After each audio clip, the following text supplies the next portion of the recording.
Good afternoon and welcome here to Guiseley AFC Radio. We're going to be bringing you live match coverage of the game between Stockport County and Guiseley here at Edgeley Park in the Skrill North. Another important game for the Lions, who have to continue the winning run, the winning streak that they're on, if they're to hope to catch up the teams above them and perhaps sneak a place into the playoffs. But there's another very big task here at hand in taking on a team that have slumped from the Football League into the Skrill North, but still offer plenty of threat and plenty of promise. We had a very competitive and competitive game on Tuesday night, with the Guiseley coming out 2-0 victors on that occasion. Jake Lawless scored in the first half. The second half, we got that second beauty from Wayne Brooksby that gave Guiseley all 3 points, but no one was left with any impression other than that Stockport were a very good side that had potential to cause us problems as we return here to Edgeley Park. And there's a great setting here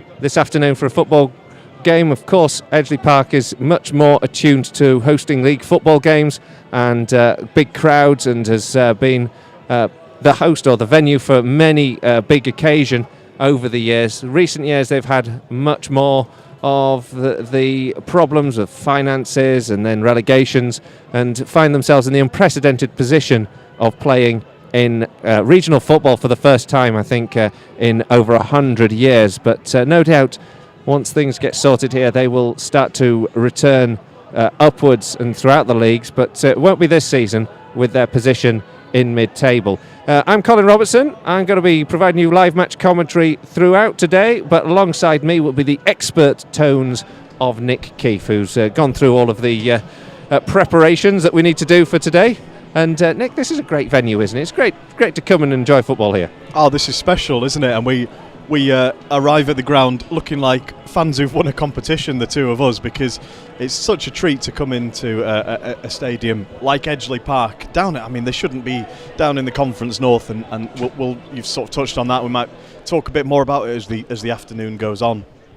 But for Guiseley to come here, for Guiseley's players in particular, it's somewhere between a bit of a treat and a little glimpse of what the world could be like if they take the club up a level. There might be one or two more days like this in the calendar in a future season, and maybe that'll provide a bit of incentive for some of these lads who've tasted that in the past and maybe want a bit more of it in their careers. Well, obviously it would be a special story for Guiseley to even make it as high as the Conference Premier, and that's still on the cards for this season. If we can get the 3 points today, and on many other occasions between now and the end of the season, but 3 points today really is pivotal if that is going to remain alive, isn't it? Well, Guiseley's recent form has been good, and it feels like it's early days compared to that very long unbeaten run that ran from the North Ferriby game onwards back in the autumn and the winter. But if Guiseley were to get another win today, then you'd have to say they've got momentum, and that's the crucial thing to have as you come to this end of the season, the business end of the season. We've got every Tuesday and Saturday a fixture scheduled between now and when the league stops in time for the playoffs. If Guiseley take away another 3 points today, even if they take a point away from Stockport County today, then it looks like they've got enough momentum that they can be feeling quite positive going into this busy final fixture run. Yeah, and there's some tough games to come. I mean, we've still got North Ferriby, we've still got Telford, we've still got Hensford, and Harrogate Town, who now sit in third place in the league, yet to come. So you can't expect that we'll be picking up maximum points.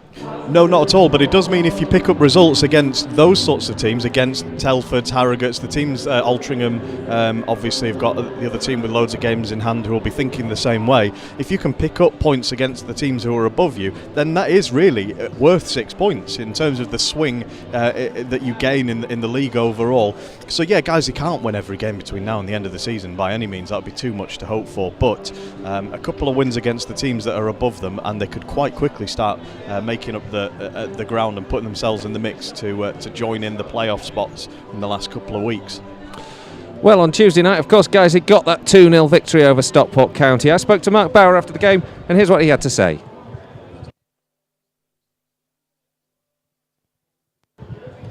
You seem to have a little bit of a technical problem with that, so I'll just come back to that article in a moment. But just in the meantime, Nick, I mean, The game here is obviously going to be the key feature for us this afternoon. But coming up midweek, another tough one. Albeit it's one we should expect to get 3 points from with Stalybridge Celtic at home.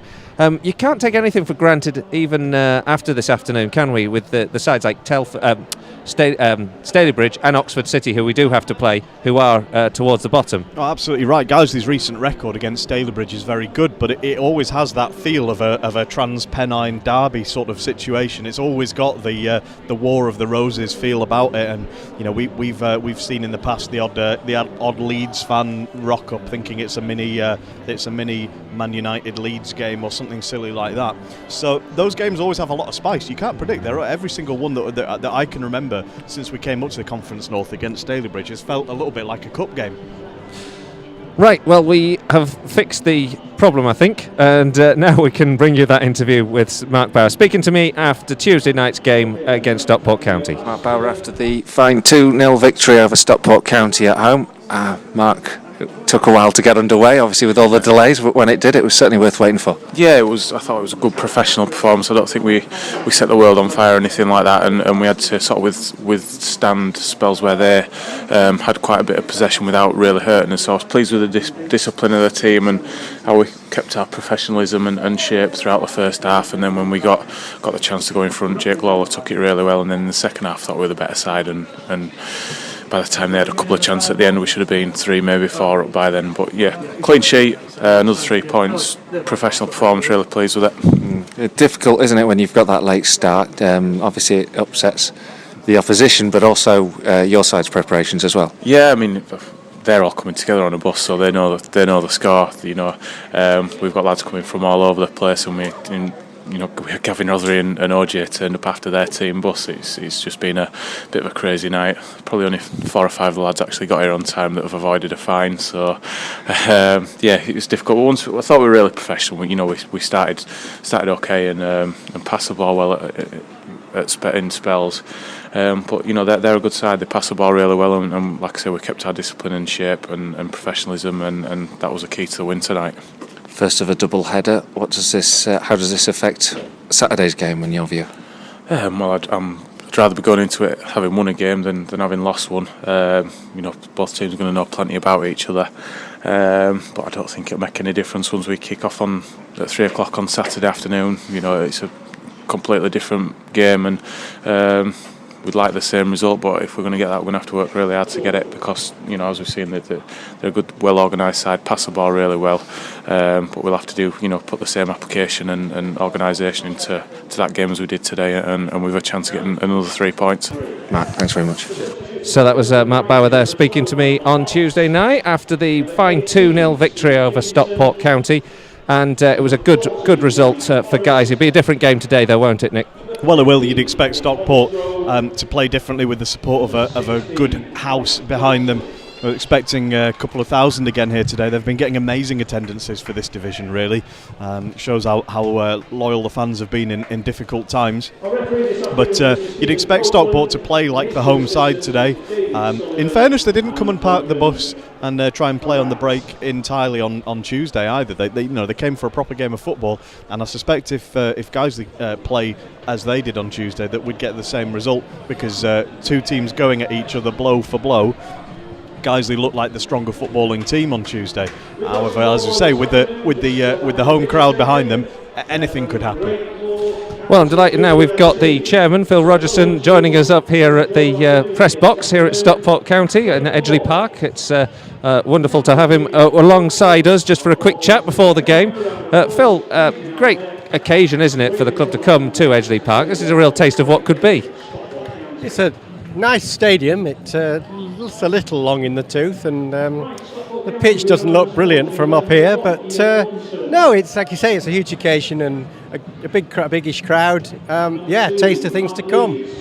Of course, if we're going to get that taste of things to come, there's a few things that have to be done, and that means getting the 3 points on the pitch, doesn't it, today? And Tuesday night was a good game, wasn't it? A good result for us. Be different today, though, won't it?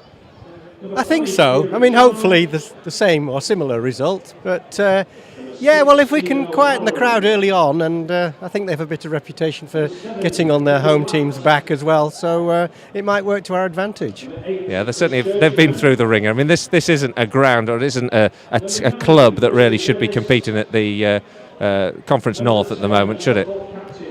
No, looking at this, it's obviously capable of doing a lot, playing at a much higher level. But I think I was saying earlier, people have to come down for others to come up, and it's all a competitive industry, and it's all about winning games, and hopefully we'll all power on. And while you wouldn't wish them any harm, that's the name of the nature of the beast, really.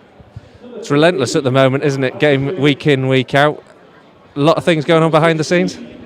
Yeah, absolutely. All sorts of ideas and marketing exercises, and we've got this offer for season ticket holders to come along. Not that we're not trying to go to war with league clubs at all, but if they haven't got a game on a Saturday or a Tuesday, then Guiseley's obviously the place to come at the moment. So what's that deal then? Half price, season ticket. Just show it. Any season ticket will do, and you get in for half price, and enjoy the atmosphere at Nethermoor, and hopefully come back. And that's a great introduction, isn't it? A lot of people who've started to follow the club have done that as their first experience, haven't they? They've come down and enjoyed it as such a difference in terms of experience to perhaps the Premier League. Well, certainly we've seen it on Twitter and things, that how good they see it is. What a surprise! Very surprisingly, what a surprise it is to them at the standard at which we play, and the entertainment level, and quite frankly the price. And at half price, it's just a steal. Definitely is. Well, great. Thanks for joining us, Phil. And I'm sure we'll catch up later on. But hopefully the prediction that we'll go on and get the victory today will form itself true.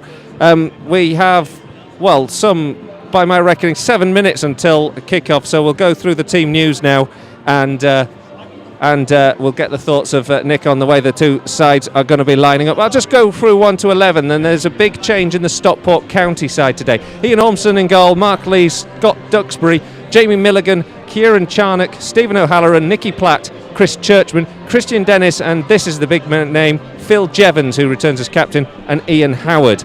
On the bench for them, Tunji Moses, who had a good game for me on Tuesday night, Shane Lewis, Rhys Oates, Mark Battersby, and Robert Lofthouse. And then for the Lions, in goal, Steve Drench, Andy Holdsworth, Ben Parker, Danny Hall, Danny Ellis, Jake Lawler, Wayne Brooksbury, Danny Boschel, Adam Boyes, Ollie Johnson starts this afternoon, Gavin Rothery. And then on the bench, Michael Potts, Steve Dickinson, Danny Forrest, and Kevin Holsgrove, and Alex Johnson. So a couple of eye-opening team selections. First of all, let's concentrate on our own 11. Big change really with Kevin Holsgrove, who's been in fine form since returning, dropping to the bench, and it means that Ollie Johnson gets a chance to start, and Adam Boyes. Well, it's been all about these new strikers who've come in who haven't been playing football regularly. It's been about rotating them, keeping them sharp, knowing when to make them stay on to help them improve their fitness versus when you can afford to take someone off and give someone else a few minutes on the pitch. And I think maybe with Holsgrove having done a couple of 90 minutes in the last 2 games, I think maybe it was time to give somebody else a go. It's the first time I think, and I'll wait to be proved wrong on this. It's the first time I think that we've seen Ollie Johnson and Gavin Rothery playing together, because they've both been playing in that number 10 just behind the out-and-out striker role. So we'll just have to see who goes where today, because I think both of them look quite natural in that position. I know from Ollie Johnson's career history that he has played out on the wing as well in the past. I would expect Adam Boyes to be straight through the centre, because what we saw on Tuesday was him winning some balls in the air, bringing people into play very well. And what we didn't see, of course, was any sort of killer instinct in front of goal. He looked like a man who needs 1 or 2 to go in for him before he'll start to regain his confidence. And I suppose with that in mind, there'll be possible opportunities for Forrest, Holsgrove and Johnson to get on later in the game, all of whom have looked promising in their recent form. Yeah, and of course we've been popping up with goals from different places, and on Tuesday night Jake Lawler got one, Wayne Brooksby got the other one, so it's not really all about the main men, is it, up front? It's been about getting the goals from all over the park. Yeah, that's right. The way the guys they play, it's kind of geared towards, because they play proper football and they bring players in, and the formation can be quite fluid when it needs to be. The goals can come from all over the place. I think as a fan, though, you still want to see your strikers knocking some goals in, and it's been a little bit sort of worrying that Alex Johnson obviously did very well in his early spell, and he plays very well. Adam Boyes has played well. Danny Forrest has continued to play well. Holsgrove's looked good as well. He's got himself a couple of goals. But I think the fans would like to see, of these lads starting today, I think they'd like to see Boyes and Ollie Johnson maybe get one each, or something. That might be quite a good scenario, just to show that the strikers are going to weigh in with their share. Well, we'd like to see a couple of goals, no doubt. Let's just take a look at Stockport. I mean, first of all, they're on a wretched run of form. They haven't won. In fact, a month ago, they were playing Telford United after 3 straight wins over Vauxhall, Stalybridge and Park Avenue. They lost 2-0, they then drew 2-2 at home to Solihull Moors, went to Leamington and lost 2-1, drew 2-2 at home to Barrow, lost 2-0 at Gloucester and lost 2-0 against ourselves. So they're really looking to change their fortunes around and see if they can put an end to a losing streak, and that actually makes them quite dangerous opponents. Even so, there's a lot that makes Stockport dangerous opponents today, really, because there's every possibility of there being quite a lively atmosphere here in the ground. I wandered down with my Guiseley scarf on to go and find something to eat, and one of the stewards looked with fear in his eyes at me and asked me if I'd stumbled into the wrong end of the ground by mistake. Told me to keep myself in the press box and out of the way. So I think with a lively partisan crowd and a sort of a wounded animal sort of team with their talisman striker returning to the lineup, there's every reason to be very watchful of Stockport today, and certainly I don't think Mark Bauer will have been taking anything for granted. Well, of course, there's another man as well who will be somebody to watch out for, and that's Phil Jevons. He missed the side. He was left out of the side, or couldn't play on Tuesday night, rather. But he's been banging in the goals, even at his advanced ages as a footballer. He's a real threat, isn't he?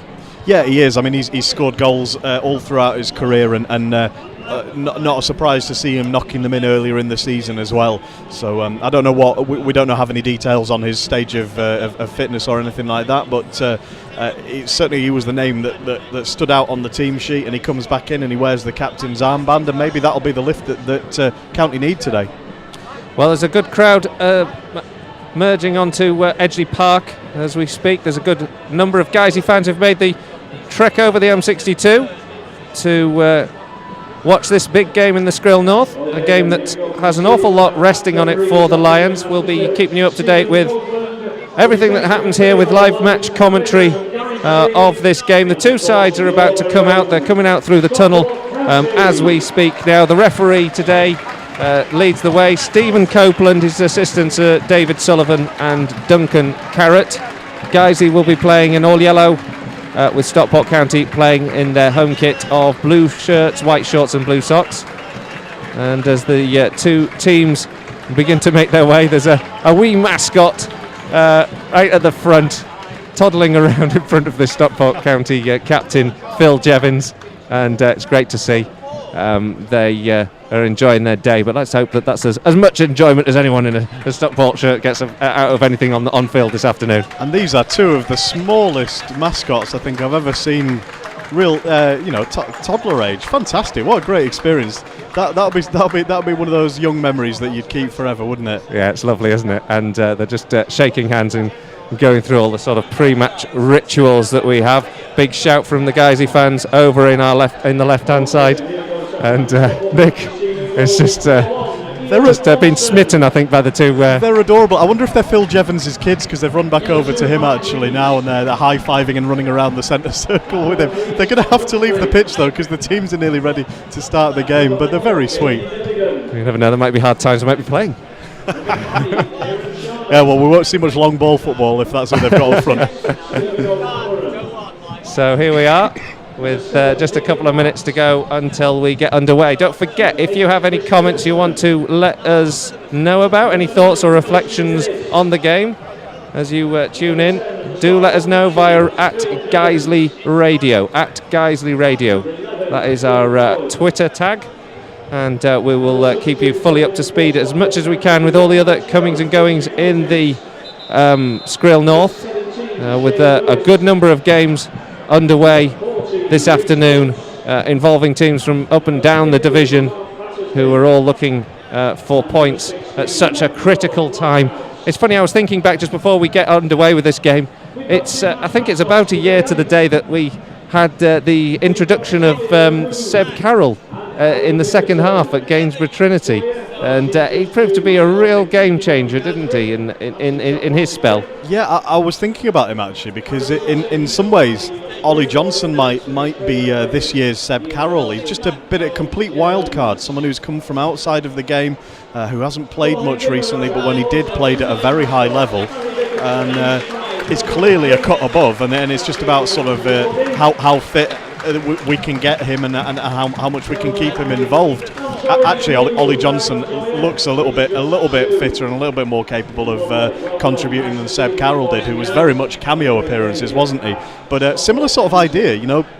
All of these teams who've played us earlier in the season haven't seen him and don't know what he's all about. And same with Kevin Holsgrove, I guess, to an extent. So that gives Guiseley something that each side they come up against now hasn't encountered before. Well, good vocal support from the Lions fans away to on the other side of the field here, away to our left. And we get the game underway with Stockport kicking off, shooting from left to right, as we sit here in the main stand here at Edgeley Park watching this game, and just eventually get the watch started. Andy Holdsworth takes the first throw for Guiseley on the halfway line, lofts it forward, and it's taken down by Ian Howard, another impressive performer on Tuesday night for my money. Cut out by Danny Boschel, laid forward by Danny Ellis, played up towards Adam Boys. Boys plays the ball out to the right hand side where Wayne Brooksby feeds it into the feet of Gavin Rothery. He gets the ball into the penalty area, it's cut out, and now Stockport County can counter-attack up towards Christian Dennis, who takes a heavy touch, can't keep it in play, and Guiseley get a throw in on the halfway line through Andy Holdsworth. Holdsworth plays it long, taken down by Boys, a bit of pressure on him by two Stockport defenders, and they win the ball off him. The clearance only as far as Danny Boschel. Boschel lays it left to Parker. Ben Parker in field to Danny Boschel, and Guiseley just patiently hold on to the ball until a rather hurried long ball from Danny Hall goes all the way back to the goalkeeper Ian Ormson. Nice early start from Guiseley, actually moving the ball around well in midfield, not looking in too much of a hurry. Goalkeeper clears, headed out of play by Danny Hall. Throw into Stockport on that far side. We're in this lovely main stand here at Stockport, and right up in the press box opposite is what used to be an open terracing here at Edgeley Park, which is now a covered seated stand, which is to the left of that side is where the Guiseley fans are. Long ball's just been poked forward in the direction of Boys. Wayne Brooksby and Jake Lawler quick to try and close down the second phase as Stockport clear. And they come over the halfway line with the header of Chris Churchman. But Guiseley still enjoying the lion's share of possession in the early stages here. Danny Boschel comes over the halfway line, feeds the ball into the feet of Gavin Rothery. Little flick towards Boys, not quite on the same wavelength. Stockport collect and come over the halfway line. So now with Phil Jevons, a long one up towards Dennis. Danny Ellis can just watch that one out, and so far so good. I think by definition Guiseley always have the lion's share of the possession. Correct me if I'm wrong. Okay, you can nitpick as you will this afternoon. Goal kick to Guiseley. Why change from the norm? I was going to say no goals as yet on the Conference North. We'll just keep you up to speed as much as we can with what's going on. 0-0 here at Edgeley Park. Stockport County with the ball, but just beaten to it here by Gavin Rothery. Laid out here towards Wayne Brooksby. Brooksby plays the ball to the edge of the D, and it's collected by Ian Ormson. Again, just Guiseley looking to move the ball through the centre of that Stockport defence. Ormson's clearance is good. It's a long one. Headed away by Danny Ellis. Picked up now by Jamie Milligan. and Milligan lays it back to the goalkeeper. Boys chases it down, and then Ormson completes the clearance. Danny Ellis gets his head onto it, but it's back towards the Guiseley back line with Phil Jevons now out to the left hand side where Howard takes over. Howard looks to cross this one into the box, cut out by Andy Holdsworth. Collected once again by Stockport County, who are having their best spell of this opening period. Duxbury loses possession. Danny Boschel and Andy Holdsworth combine to clear. Well blocked by Jevons. And Jevons chasing down Holdsworth, forces the fullback into an error, but he atones for it well with a good tackle on Howard. And then Guiseley come away down this left-hand side. Little ball from Gavin Rothery, just a little bit far ahead of Danny Boschel, and it's out for a Stockport throw. So far, Danny Ellis has won every header up against Phil Jevons, and when the two of them have been one-on-one like that, Danny Ellis has looked comfortable, but just in the last couple of minutes, Jevons has dropped deeper or come out further wide and found himself being in a position with a little bit more space, able to bring one or two of his players in, and that's going to be difficult for Danny because he can't step forward out of his back four, but if Jevons drops deep, he's obviously very dangerous. Well, Danny Hall's just cleared the ball, and we obviously make the rugby analogy frequently, but he's got the ball right up by the corner flag. There's a Stockport throw-in. It works quite effectively for Guiseley because they've recovered the possession with Jake Lawler. Plays it in towards Gavin Rothery. Rothery can't turn on that occasion. The ball's returned into the feet of Adam Boys. Guiseley comfortable at the moment, but can't make any headway against Stockport. Danny Boschel sends it back to Hall and all the way back to Stephen Drench, and Drench makes one of his trademark clearances into the flanks, and it's cleared out for a throw-in, which Guiseley will earn just about level with the centre circle on that far side. On the left-hand side as Guiseley attack this Stockport goal. Picked up now by Danny Boschel on the halfway line. Back into Guiseley's back line with Danny Ellis sending it long down the left channel. It's easy for the fullback actually in the end, Mark Lees, to clear, and Lees will complete the clearance down the right flank, looking for Dennis. Ellis is there with the header, flicks it up to Ollie Johnson. Ollie Johnson nods on, but it's cleared once again, and it's very much front to back from both sides just for a moment here. Picked up now by Ben Parker, and Danny Boschel takes over again under pressure. Has to play it back to Danny Ellis, and Ellis opts to go long. This time it's not such a bad ball, but it's easy again for Lees to just beat the Guiseley man to it and send it back to his goalkeeper. Stockport battling in possession in midfield inside the centre circle now, win it, and then send the ball to the left-hand side where Duxbury comes forward from left back and makes a bit of a run. He's held up by Wayne Brooksby, and then eventually the ball fed in towards the edge of the D, and Ian Howard hits the deck under a challenge from Danny Hall. Referee Stephen Copeland says no foul. Play continues. Jake Lawler wins the header in midfield, and Guiseley now start to build down this right hand side with Holdsworth sending it long, looking for Brooksby. Headed away by O'Halloran.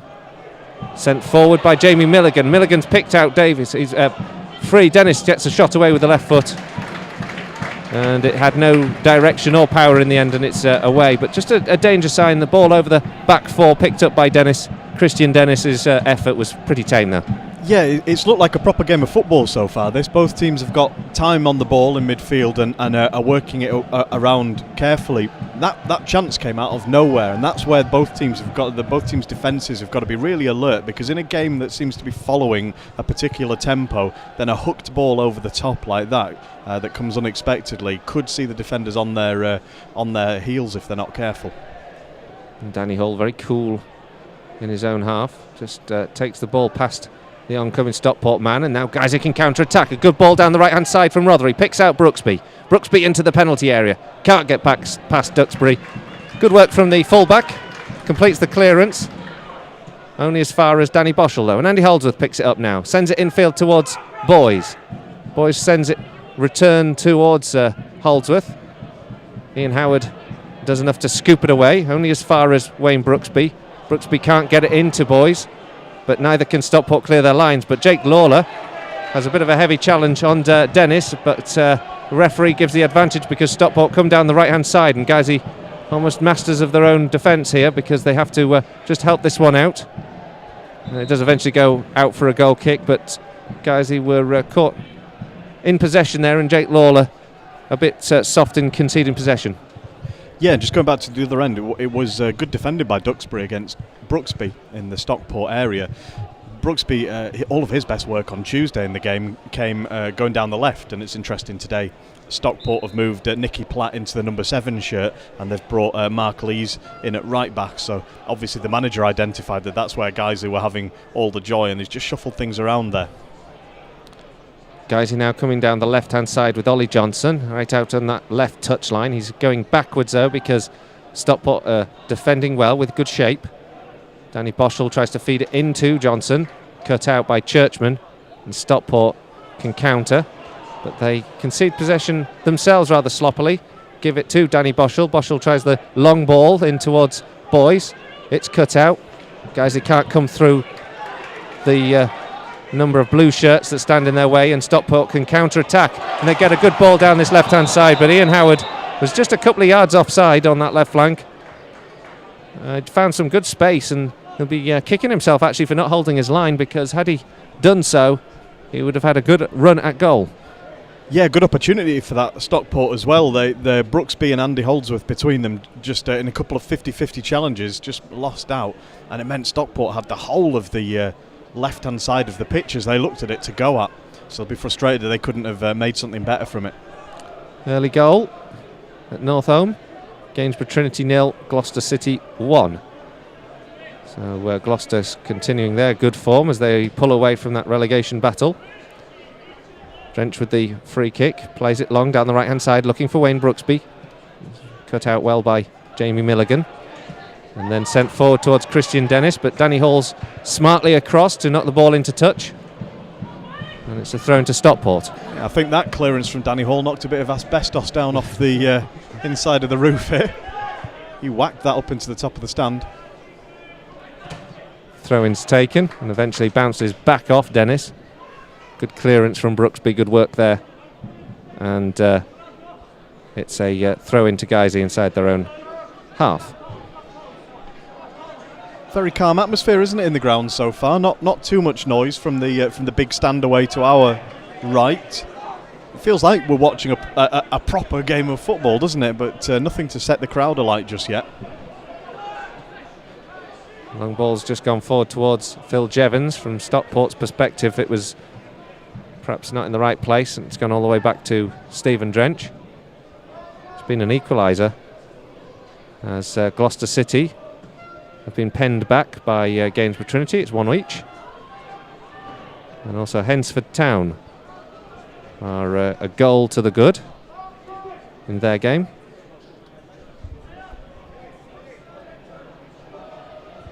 We're still 0-0 here on Guiseley AFC Radio, 11 minutes gone. The Lions and Stockport doing battle here at Edgeley Park. And as it stands, Guiseley have had the better possession, but no clear chances as yet. Gavin Rothery's just been brought down. He's just hobbling and feeling his ankle. And this is a chance for Guiseley to get a ball whipped in. There's players coming forward like Danny Ellis and Jake Lawler onto the edge of that onto the edge of that D. Yeah, it's a proper set piece this. Only the full-backs Holdsworth and Parker have stayed back. Brooksby gets the ball in towards the penalty spot. Up goes Danny Ellis, and the ball's dropped and spilled by Ormson and goes behind for eventually a goal kick. But I don't know whether Ormson actually was fouled, because I think the ball bounced off his own defender. I confess I'd already looked away because it looked like he was coming to claim it with two strong hands, and I just looked back down at the team sheet. I was very surprised to see that he hadn't claimed it. No harm done though for Stockport. No, nothing came of it. Goal kick in the end, but just a little sniff of an opportunity for the Lions. It's not very professional to admit that you looked away, is it? Sometimes I forget I don't need to say those sort of things. Don't worry, Nick, we're not professional. Everyone knows that. No Anyone who listens in knows we're not professional. No danger. Our listener has told us that. Well, Matt Rogerson's actually here today, isn't he? So maybe we haven't got a listener today. Ball picked up here by Wayne Brooksby on the right-hand side for Guiseley. Lays it back into Andy Holdsworth. He is under pressure, and it's forced ball back to Danny Ellis, which goes long, and then won back again by Stockport. Ellis having to win everything in the air at the moment. Doing well, But Nicky Platt now picking up possession for Stockport inside the Guiseley centre circle.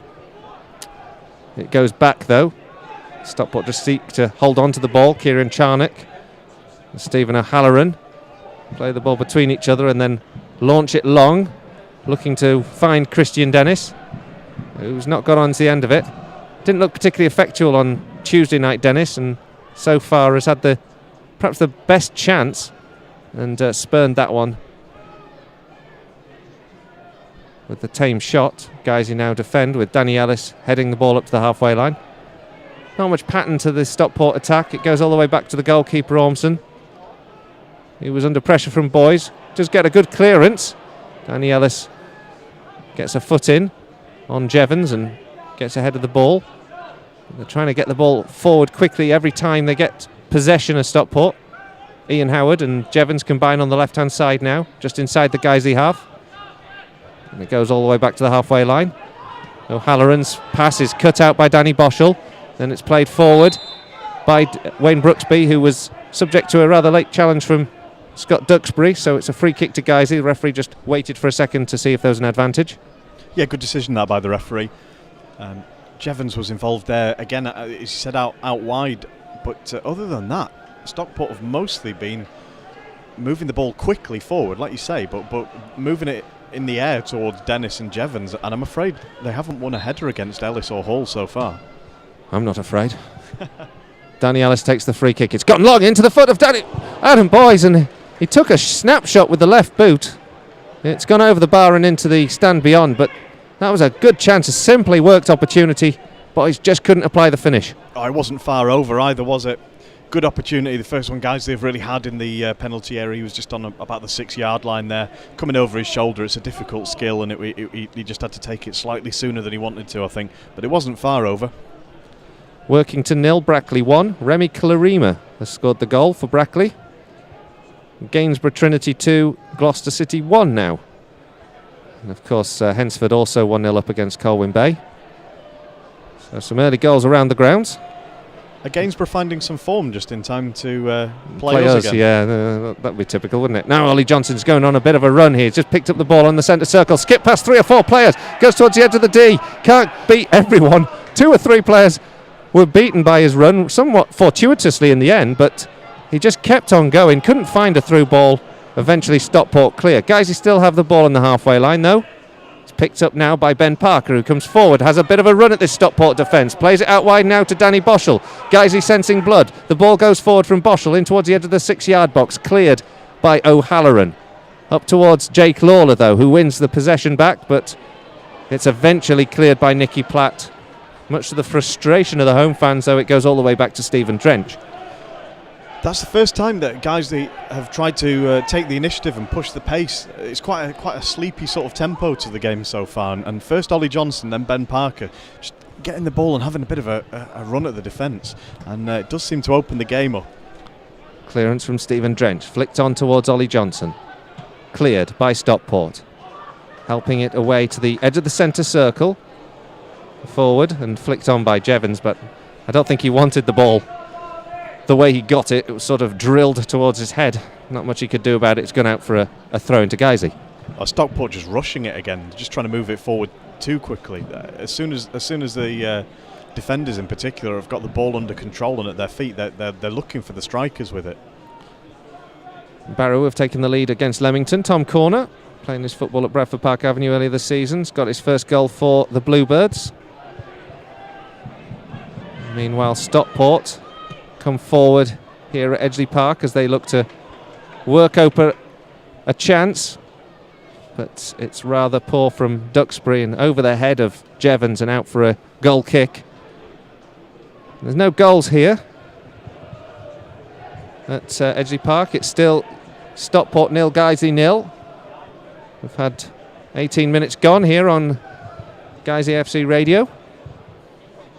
And we've not really had many chances either, Nick. It's sort of tentative football at the moment. It's tentative. The game's not really kicked off.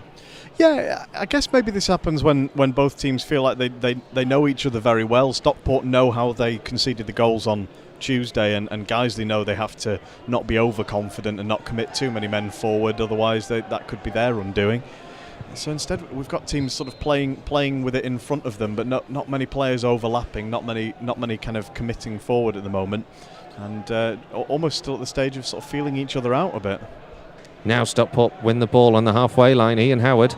He's got options on the left-hand side. It's picked up here by Duxbury. Duxbury tries to return the ball. Good work from Wayne Brooksby. Gets a foot in, but at the expense of a throw. Level with the penalty area on the left-hand side as Stockport attack the Guiseley goal. One back here by Duxbury, goes to the touchline, gets the ball drilled across the penalty area, headed away by Ben Parker. Picked up again by Jamie Milligan. Out to the right-hand side, and Ollie Johnson just goes close to Mark Lees. Lees goes down, sensing the opportunity to get a free kick. And Stockport have one. Over the angle of the penalty area, 10 yards out, in a dangerous position. Only the faintest of touches, wasn't it? I'm not convinced that was a foul, but naive a little bit maybe by Ollie Johnson as well. Free kick will be taken here by Jamie Milligan. Referee Stephen Copeland getting the wall back, the 10 yards. 20 minutes gone here. The free kick whips in towards the near post. Stephen Drench very nonchalant in his body motion, and the ball goes behind harmlessly for a goal kick. Yeah, I think Stephen Drench was the only person in the ground who knew exactly where that was going. So as he jogged across goal with his arms by his sides and it rifled into the side netting, it actually gave us a bit of a heart-in-mouth moment, didn't it, that? Well, thanks to Rob Hall, who's mentioned us on Twitter. Excellent coverage from semi-pros Nick and Colin. You're keeping me entertained. Come on, you Lions. Sunday League, mate. Sunday League. Guiseley have just conceded possession now. It's a throw-in to Stockport, about level with the edge of the centre circle. They're just enjoying a little spell of more positivity in the first 20 minutes or so. Guys, you've had everything, although Stockport did have the first kind of half chance. And now they're winning this one and playing the ball in towards Christian Dennis on the edge of the 6-yard box on the right-hand angle. He gets a shot drilled in towards the goal. It hits the side netting and behind, but another warning to Guiseley. Stockport just having a little bit of a good spell here.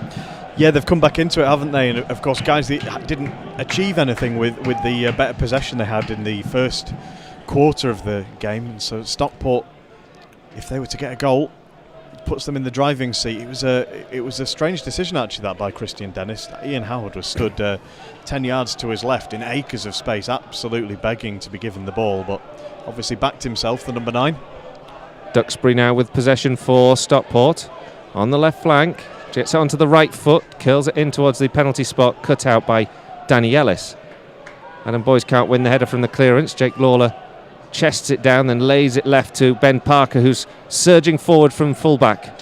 He lays it infield towards Ollie Johnson, gets the return ball.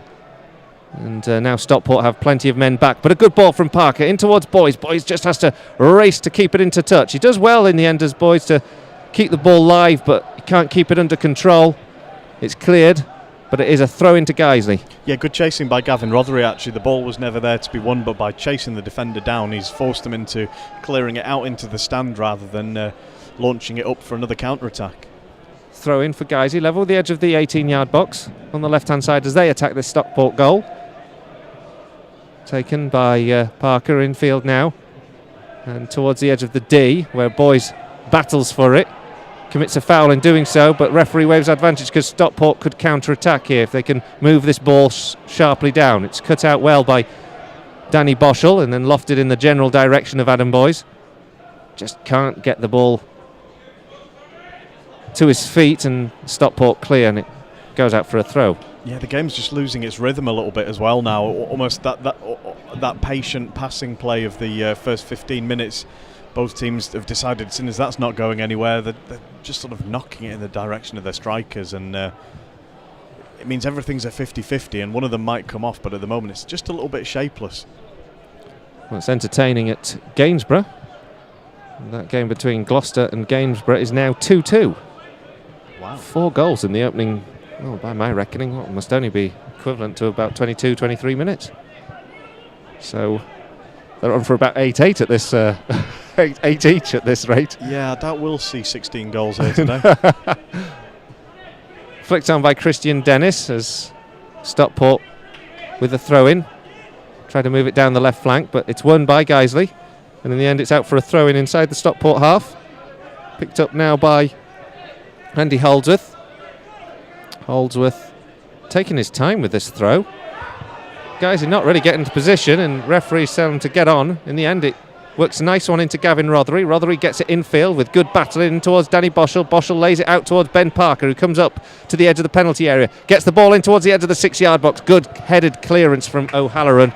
Out for a throw to Guiseley on that far side. It turned into a good move that in the end, and Ben Parker, as he's got fitter and played more and more for Guiseley, we're starting to see him get forward more, and he is dangerous because he's got such a good delivery with his left foot. Throw in, level with the 18-yard box on the left-hand side. Goes to Gavin Rothery, but Rothery's been forced all the way back. Good defending from Chris Churchman. And it opts to return it to Stephen Drench. Drench tries to clear long. In the end, it goes a little short, and Stockport win the header.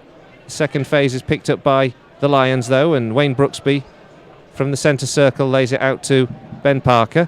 Parker advancing a little bit more in recent moments. There's a ball sent over towards Wayne Brooksby if he can make it on the touchline. In the end, the clearance bounces back off the Guiseley man, and it's going to be a goal kick for Stockport.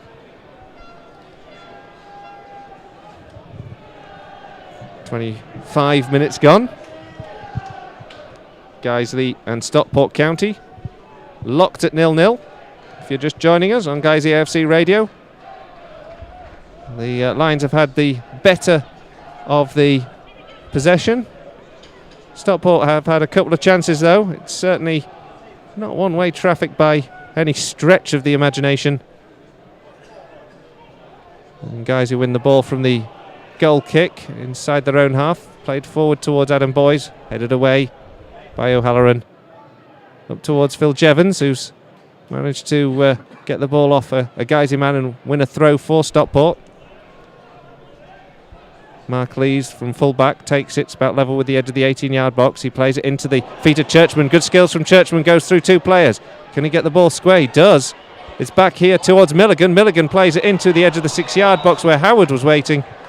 Howard nodded it down, but he was already offside, and it's a free kick to Guiseley in the end, but another warning shot from County. Oh, great work in the area from Churchman. Really, really clever feat to lose his man and make the space to knock it back there. It's a shame that for Stockport that Howard got himself offside, because they'd made a real opening there. So Stephen Drench with the free kick inside the penalty area, still 0-0. 27 minutes gone. And Guiseley launch it long with Danny Ellis from the goal kick. When Brooksby can't pick it up, Churchman takes over, plays it into the feet of Nicky Platt. Platt sends it long, looking for Dennis, all the way into Stephen Drench's hands. The ball takes a wicked bounce from Drench's clearance and clears both Duxbury and Ollie Johnson. Guiseley recover possession now with Ollie Johnson some 30 yards from goal. He plays a good ball out to the right-hand side with his right outside of his right foot. Gavin Rothery can't get there, though. And eventually the clearance sends possession back into Guiseley's half, and a pass back from Hall gives Jevons the chance to chase. Drench is quickly out, plays cool feet and wins possession once again. Now Guiseley battling away in midfield. They pick it up here with Ollie Johnson. Ollie Johnson sprays a good ball out to the left-hand side. Picked up here by Wayne Brooksby into the penalty area. Takes a shot when perhaps he could have done more with it. It's blocked by the defender, and it's going to be good, easily cleared in the end by Stockport County, but they rather mess things up themselves. Give it to Jake Lawler. Ollie Johnson now with three players around him. Attracts a lot, and Jake Lawley picks out Andy Holdsworth, who'd come up on the right-hand side. Well blocked once again, though, by Duxbury, and eventually it's up here as Milligan wants to start another clearance, and Christian Dennis has got himself in an offside position. It was not a bad ball, actually, to be fair, but Dennis had moved far too early. Yeah, you saw him looking around, actually. He was in sort of 40 yards of space, looking around, trying to work out which side his linesman was on. I think he knew he was probably going to be offside, but just shows that if Guiseley do push up and they start to commit men forward, they can't afford to forget they've got two strikers playing up against them today. Stephen Drench. By that I mean, of course, a lot of teams only play with one out-and-out striker at the moment, but today they've very much got a 9 and a 10 to keep an eye on. Stockport pick possession up with Phil Jevons. He's just dinked a little ball over the back four. Once again, Danny Ellis is alive to the danger. Up towards Ollie Johnson. Johnson's got 2 players around him. Tries to take the ball through them both. Perhaps that was a mistake because they've won it. Duxbury now forward towards Jevons. Cut out well by Gavin Rothery. Gavin Rothery tries to dribble through a 2 and eventually the referee stops play and he's wanting to have a word with a couple of players. Is he given a free kick to Stockport? I have absolutely no idea what this is for. He's given a free kick to Stockport. No reason. Nobody in the ground seems to have any idea. What just happened? Did they take a drop ball there? I have absolutely no idea. But there's no obvious foul, no obvious thing that had gone wrong. Andy Holdsworth now currently remonstrating with the referee. And I'm not surprised really because for reasons unbeknownst I think to everyone in the ground, Stockport have got themselves a free kick 10 yards from the edge of the D in a very dangerous place. Well, you don't see Guiseley players crowding around a referee, and in fairness, they must have stood in a big long line, but all of them had gone over to try and hear the referee's explanation of what he's given there. I can't think of anything at all. Well, this is in a very dangerous position. This would be a very unjust goal to concede if there was something to come from this. And Phil Jevons is standing over. Guiseley have a wall just about level with the edge of the D. The shot comes in, blocked by the wall. It rebounds and then it's driven back in. And again, Guiseley get bodies in the way. Ollie Johnson needs to clear this. He does, gets it up to the halfway line. Danny Boschel chases down the ball that goes all the way back to Scott Duxbury. And the left back sends it back to the goalkeeper. Ormson, a long clearance, looking for Jevons. Cleared by Ellis, picked up by Milligan. Now Stockport come down with the left flank with Howard. Howard comes in field. Eventually Guiseley clear on the edge of their 18-yard line and just need to change the flow of this game because Stockport retain players in that final third. But good work here from Boys to close down Stockport as they try to play out of defence. And Guiseley trying to disrupt things in that final third, are doing so with good effect, but Stockport keep their cool. And Duxbury now picks out Milligan on the left flank. Milligan in towards Dennis. Dennis and Howard combine. Howard into the area. He's held up by Holdsworth. Howard still gets his cross in, a really good one, to the back post where the fullback Mark Lees takes over. Goes down to the byline, gets the ball back in again, and eventually Guiseley beat the ball away to the edge of the 18-yard box. Taken poorly and given straight to Gavin Rothery now, and Guiseley can counter-attack here. If they can move swiftly, Danny Boschel comes forward down the left flank, cuts in field, waits to see if any players can join him. Gives the ball to Ollie Johnson. Ollie Johnson takes over. A little bit of trickery, takes it away from one player. It's in the end, Guiseley just holding on to possession rather than making headway. And then when eventually the killer pass is aimed from Wayne Brooksby towards Ollie Johnson, goes beyond him and Stockport recover possession. To the halfway line will earn a throw. 32 minutes gone. The ball goes back to the goalkeeper, and it's all the way back to Stephen Drench for a chance for him to clear. Funny little game this at the moment, actually. Stockport have looked a lot more dangerous in the last few minutes. The last time they had a go at the edge of the area, it was another nice trick like they did on Tuesday, where players look like they're drifting out of position, but they're actually very deliberately swapping. And what happened was Ian Howard, the left winger, dropped deep, very deep, and came in midfield and took Andy Holdsworth, his marker, with him. And at the same time, Milligan, who's playing the number 4 shirt, went out wide left into the forwards and found himself in loads of space because there wasn't a right back there to look after him. It was something clearly that they'd planned and foxed Andy Holdsworth. Now Guiseley pick the ball up with Danny Boschel running towards the edge of the 18-yard box, plays it into Wayne Brooksby. Brooksby beats his man, goes to the byline, gets it across the face of the 6-yard box, but it's taken a deflection and it's behind, and Guiseley have a corner on that far side. Good work in the box by Brooksby again, looking dangerous on the left as he did on Tuesday. Well, there's a chance here for Guiseley to break the deadlock. Still 0-0, 33 minutes gone. Corner on the left flank as they attack the Stockport goal. Taken by Wayne Brooksby, whipped in towards Ollie Johnson, gets the flick. Danny Ellis at the back post, somehow can't force it over the line. And in the end, he's taken the final touch and it's gone out for a goal kick. Well, it's great defending by the Stockport man Duxbury. He's stuck with Danny Ellis and just forced the shot away from of goal. Otherwise, it was a tap-in for Ellis at the back post. Ellis back into defensive duties, but now Danny Boschel's just conceded possession. Christian Dennis can come forward for Stockport. Plays the ball to the right-hand side. Nicky Platt on the edge of the D. He's got nobody in support. Now eventually Mark Lees comes forward from right back in towards Christian Platt once again, but poor touch from him. Ollie Johnson clears and finds Gavin Rothery, and Rothery's got Wayne Brooksby ahead of him up to the halfway line. Ball takes an awkward bobble, but Brooksby controls and starts an attack down this left flank. Plays the ball in towards Adam Boyes. Boyes has to chase that one and can't keep it in touch. And it's out for another goal kick. Adam Boyes is just looking a little bit isolated at the moment, isn't he? I think the wide men have dropped off him, or they've gone wider actually. They're just a bit further away from him, and he's finding it difficult to bring players into the passing moves. At the moment, actually, Ollie Johnson's down here playing on the right, Brooksby's on the left, and Rothery's in behind. But that's I think that's already the third different combination of those three that I've noticed this game.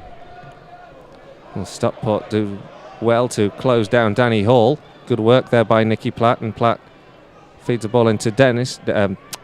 Dennis can't get the cross. Ellis across to clear. Throw in for Stockport. Couple of goals to tell you about. Histon and Telford. Well, Telford have scored. They're a goal to the good in that game against Histon. No surprises there. And Brackley with Steve Diggin have made it 2-0. Brackley still recovering as they force their way back up the returning to the playoffs, playing Workington this afternoon. And now good work here from Ian Howard for Stockport. Gets into the penalty area after taking the ball past Andy Haldsworth. It's a good tackle by Ollie Johnson, but it's at the expense of a corner. And Stockport now have a corner on this left-hand side as they attack the Guiseley goal. And Guiseley tucking just about everybody in. Boyes being the tall striker, he's come back. It's only Ollie Johnson who's stayed outside of the area. Corner to be delivered from this left flank in towards the edge of the 6-yard box. Eventually Guiseley scoop it away. The target man Christian Dennis didn't get on the end of it, but it's going to be a repeat corner from that left side. Well delivered there from Nicky Platt. Platt takes it down once again. 36 minutes gone. Platt with the corner up towards the edge of the 6-yard box, headed away by Jake Lawler.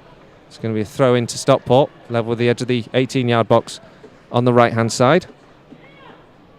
As Stockport attack Guiseley's goal. Good spell of pressure this for the home side. It's taking the time of the throw though. Eventually Lees takes it short.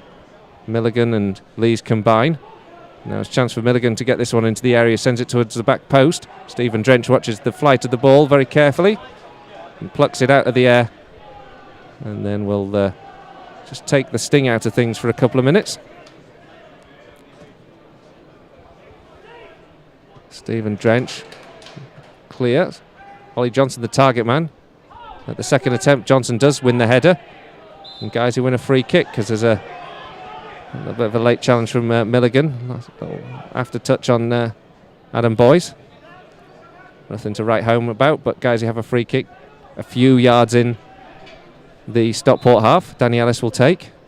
4 players line up on the edge of the 18-yard box. Ellis aims to find Jake Lawler. Lawler beaten in the air by Charnock. And the ball's returned into Guiseley's half. Second goal for Hensford. They're now 2 goals to the good. And just for a moment now, Stockport look like they've got an opportunity.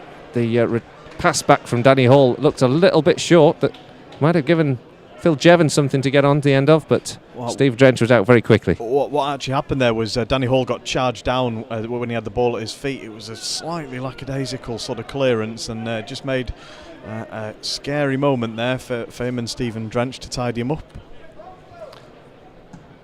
Nathan Jarman's got another penalty. Got a hat-trick of penalties this week. He's now got a goal for North Ferriby. And Ferriby are a goal to the good against Worcester City. Stockport County have the possession inside the Guiseley half, picked up by Platt, and then Dennis is beaten to it. Guiseley can clear with Danny Boschel. Boschel plays a long ball forward here, picks out Wayne Brooksby on the edge of the 18-yard box, cuts infield, gets a shot away with the right foot and then into the bottom right-hand corner of the goal. A great ball from Danny Boschel. Wayne Brooksby did all the hard work, cut inside the penalty area. A good finish with the right foot, and it's Stockport County 0, Guiseley 1. Excellent goal by Wayne Brooksby. Obvious when he's on the left what he wants to do in the box, but he's somehow managed to weave himself enough space to get into position on his right foot when every defender in the world would have known they needed to see him onto his left, and rifling it across goal into the bottom corner, absolutely low. The only bad thing to have come out of that, and the only reason I've got a bit of trepidation in my voice, is I'm watching Ollie Johnson, who stayed down in the box and has just signalled to the bench that his right calf, he's feeling some pain in, and I suspect that's probably not good news from a Guiseley point of view. Well, there's plenty of cover, fortunately, in his position at the moment, but no, absolutely not good news. Ollie Johnson not winning the ball, actually, from Milligan, who takes it to the left-hand side, and there's a run on by Howard now, down the left flank. Danny Boschel blocks Howard. Referee's going to stop, and he's going to give a free kick to Stockport, and Danny Boschel, I think, is going to be spoken to by the referee, Stephen Copeland. But Boschel, after the ball had gone, stood right in front of the Stockport man, and it's a free kick in a dangerous area, and it's a soft free kick to give away that.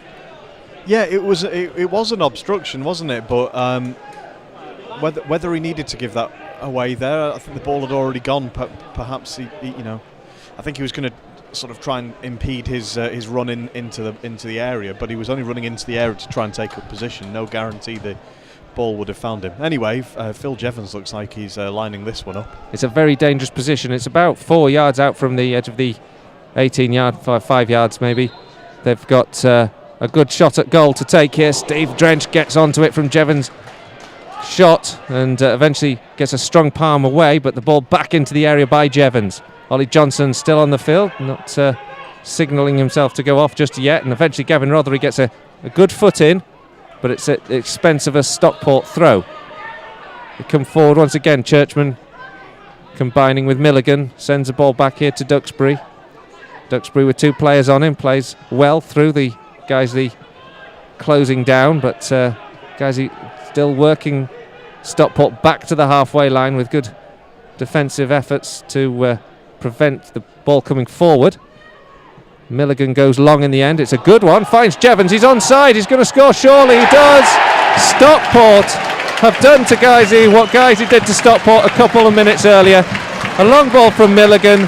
Phil Jevons just ghosted off his man, and with the right boot he placed the ball into the bottom right hand corner, and it's all square here. It's Stockport 1, Guiseley 1.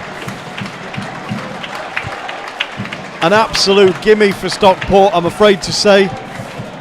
Andy Holdsworth, Danny Ellis, Danny Boschel all looking at each other, but the truth is nobody was within 5 or 6 yards of marking Jevons, all alone in the box, one-on-one with the goalkeeper, rolled it outside of Stephen Drench into the far corner. We know that Jevons is lethal in the box, only needs one chance. It's really poor defending by Guiseley to have left him alone in the area by himself. Adam Boys trying to win a header for Guiseley. So Stockport now looking very sharp and lively. They just played the ball through towards Christian Dennis. Dennis just once again a couple of yards offside. There's been some action elsewhere in the Skrill North. North Ferriby United, who were a goal to the good against Worcester, have had Danny Clark sent off, down to 10. And the free kick has seen Daniel Ntai equalise for Worcester. So 1-1 there at the top of the table. Another scoreline to raise the eyebrows. Zach McEachran has scored for Oxford City, and they now lead Boston United by a goal to 0. Any relation to Josh McEachran, who plays for Chelsea? I don't know. You're testing my knowledge. It's a rare name. That's all. I just wondered. He's a. I don't think. They did have a Walcott who was a relation to Theo. Yeah. Oh wow. So they maybe do have links. Telford, of course, are 1-0 up against Histon. It's one each here, and it's been a game that's brought into life in the last 5 minutes, and one that Stockport are beginning to get back on, beginning just to take advantage of. Phil Jevons now dispossessed by Danny Boschel. It's going to be cleared by Danny Ellis inside the penalty area, only as far as Milligan, who played that beautiful ball in for Jevons to get the equalising goal. Now Ben Parker collects and left back. Guiseley just taking time on the ball. So we head towards the break. Just a minute or so to go before half time.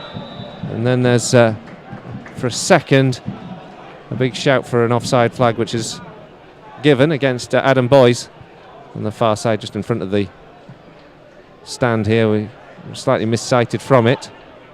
The free kick's taken, the direction of Howard. In the end, Guiseley clear, and a good clearance from Ollie Johnson. Adam Boyes has to chase this one down. The goalkeeper shanks the clearance, gifts it to Gavin Rothery, but he's got too many players around to get a shot at goal. Lays it left here to Danny Boschel. And Guiseley end this half on a high. Boschel into the feet of Boyes. Boyes battles hard with 3 players around him, wins the ball through, gifts it towards Ollie Johnson. Ollie Johnson does well to go down to the byline, gets it across the face of the goal. There's a scramble as Stockport clear. The defender gets in the way of the goalkeeper, but somehow they clear their lines. Gavin Rothery battles to try and win the ball back, but Stockport do manage to hold firm, and eventually Milligan will up to go back to the goalkeeper and clear. And the goalkeeper, Ian Ormson, very closely closed down by Gavin Rothery, but does well to get it beyond him and up to the halfway line. This game has suddenly sparked into life since the second goal, hasn't it? We had a Stockport defender tackling his own goalkeeper in the area there. It suddenly looks like anything could happen. It's a very, very open game just for a moment or two, and Howard comes forward for Stockport, but Andy Holdsworth wins the ball back, does well to give it into the feet of Danny Boschel. Gavin Rothery now in the middle of the park, 3 players on him, eventually aims the ball to the left-hand side where Wayne Brooksby was looking to get on the end of it, but in doing so takes a touch from a Stockport man, and is a free kick on the halfway line to Guiseley.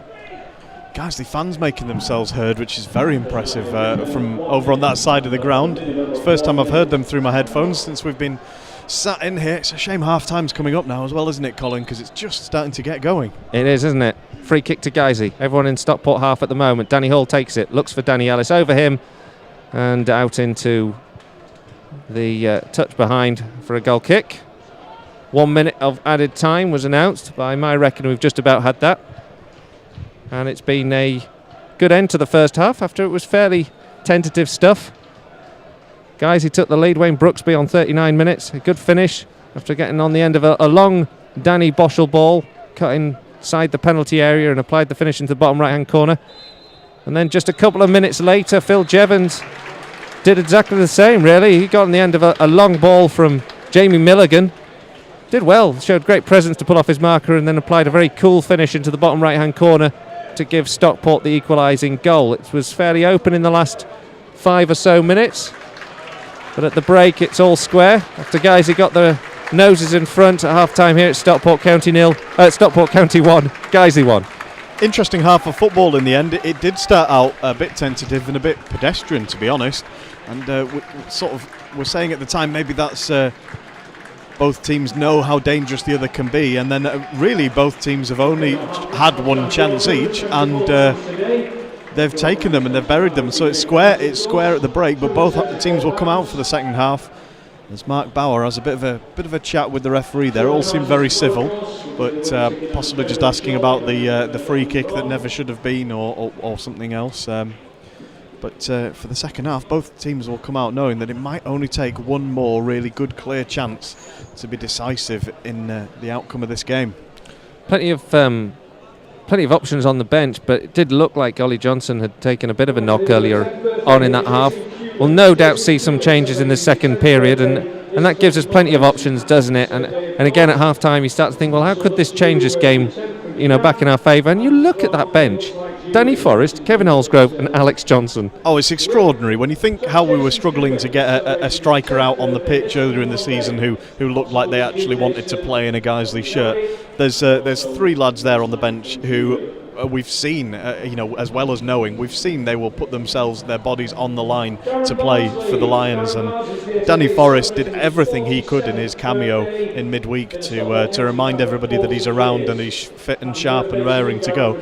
Alex Johnson only plays at full pelt and is always dangerous. And Holsgrove, with his strength and his movement and his intelligent running since he came back, has reminded us all why he was such a loss when he departed in the summer for Halifax.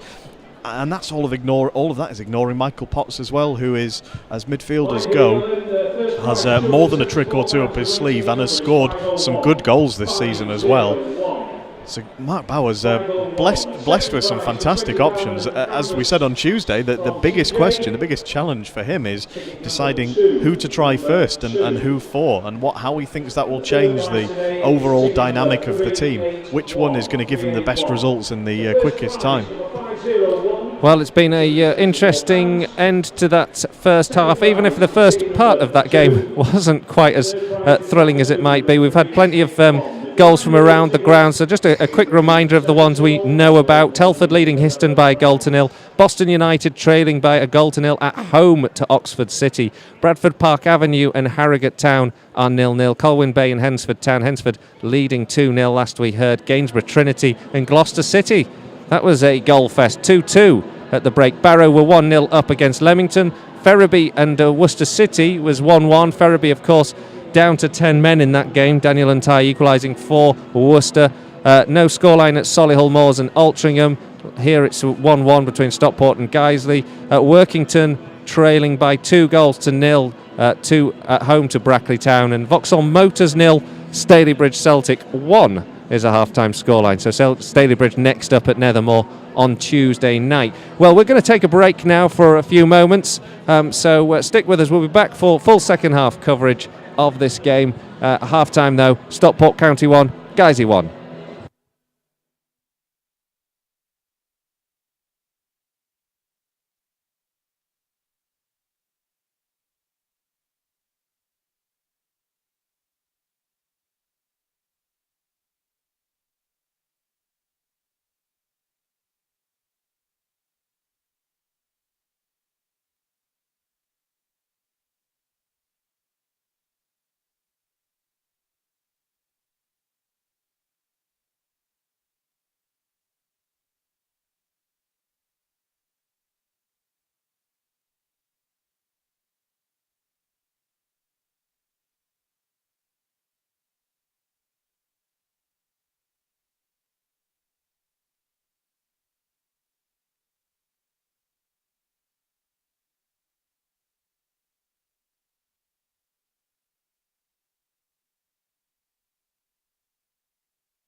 Well, welcome back here to Edgeley Park, home of Stockport County, where the Lions are taking on County this afternoon in the Skrill North. It's 1 each at half-time.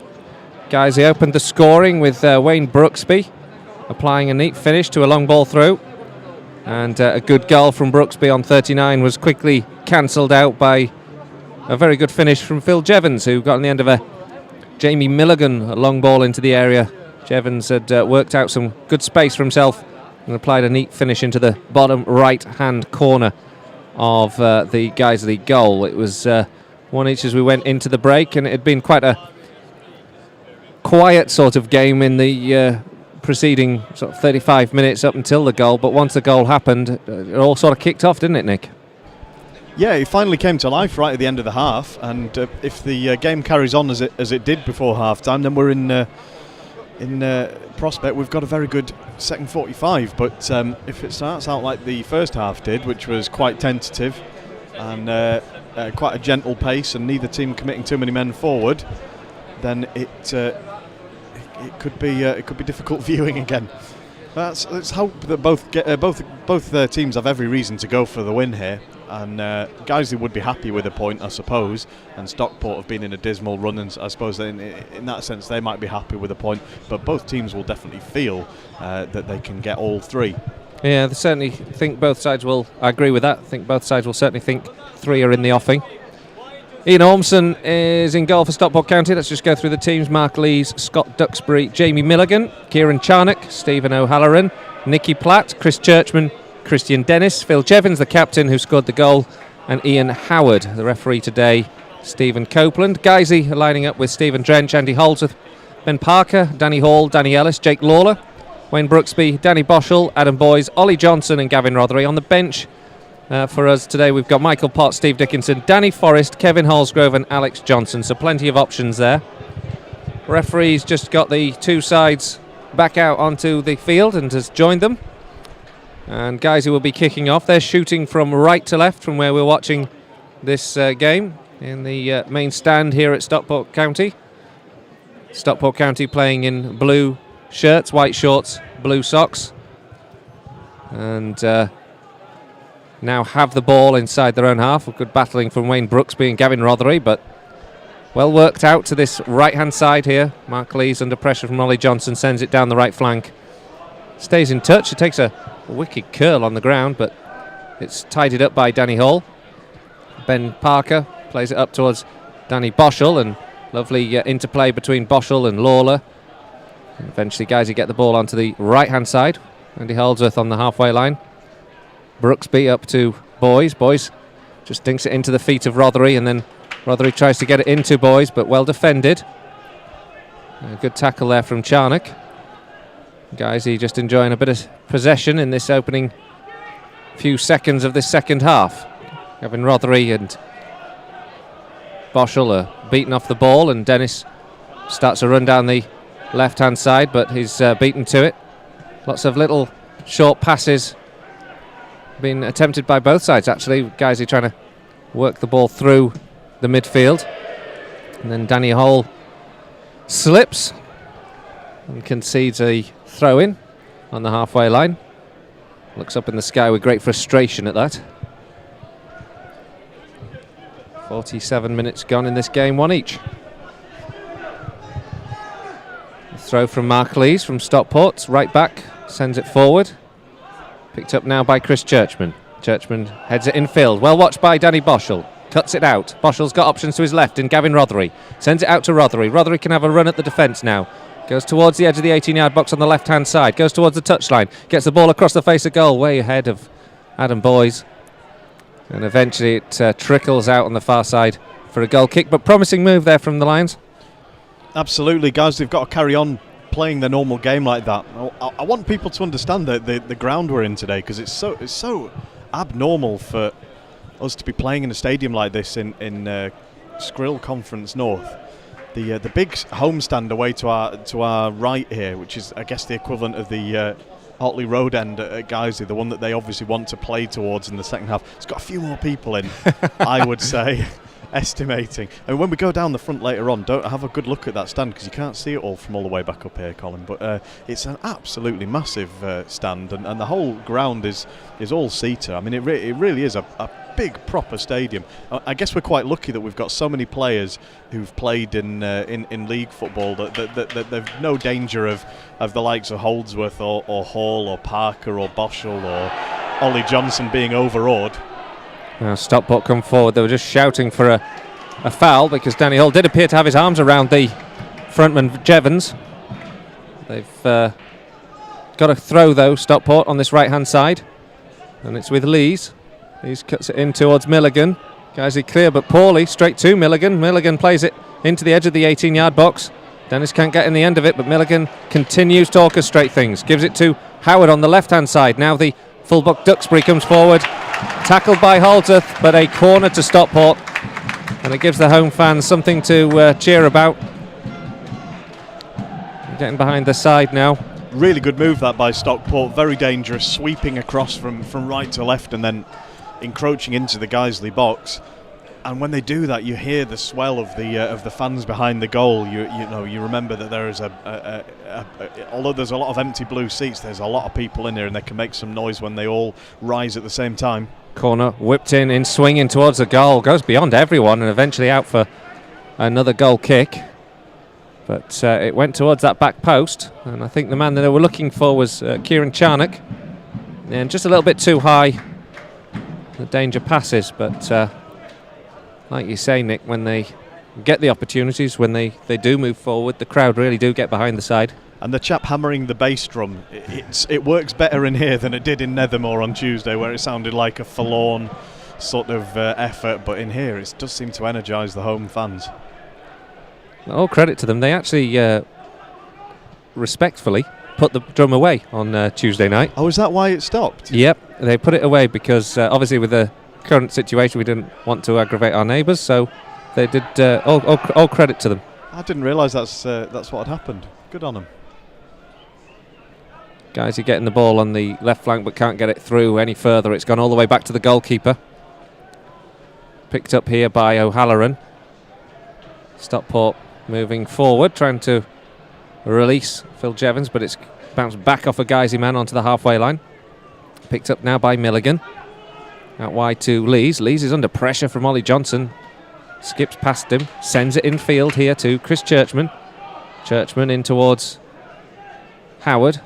Howard lays it back here to Churchman. Good cut out though from Wayne Brooksby, and Guiseley can come on a counter-attack. Brooksby attempts to go past Churchman and then lashes out at Churchman as they both get up, and the referee calls the two over. And let's just hope that isn't going to be punished any further. Oh, that's not smart by Wayne Brooksby.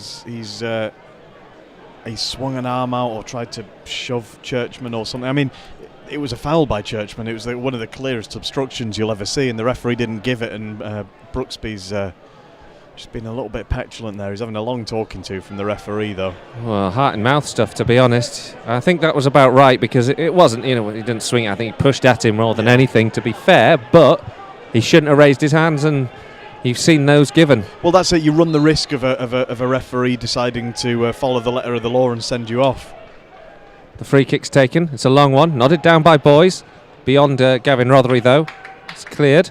Andy Holdsworth tries to battle to win the ball back against Dennis. Eventually it falls to Howard, and Stockport get the ball moving forward again into Guiseley territory, where Danny Ellis heads away. Finds Ben Parker. Parker comes from left to right. Gives it into the feet of Holdsworth, and Holdsworth sends a good ball down that right flank where Brooksby has a run at the defender. It's to go back, and Duxbury holds him up well, and Brooksby has no options. In the end is tackled.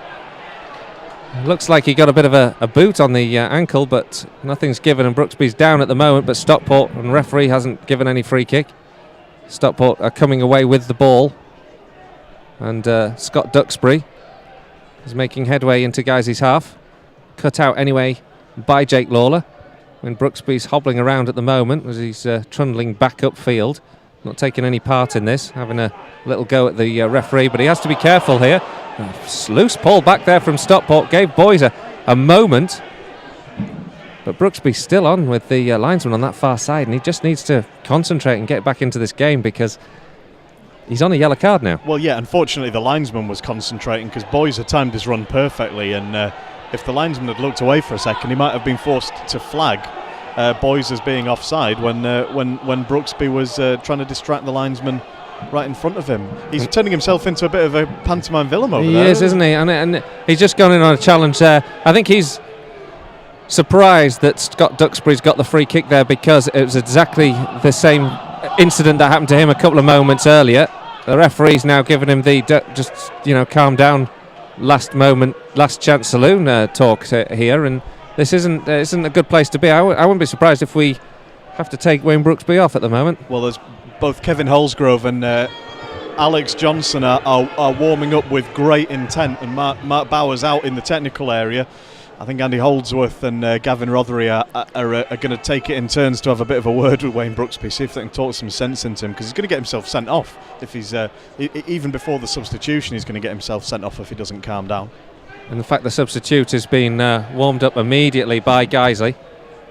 Wayne Brooksby currently just being told to, like you say, keep your head. It's frustrating as well because he can play so well when he's got his back up like that, Wayne, but he's gone too far and he's seen red.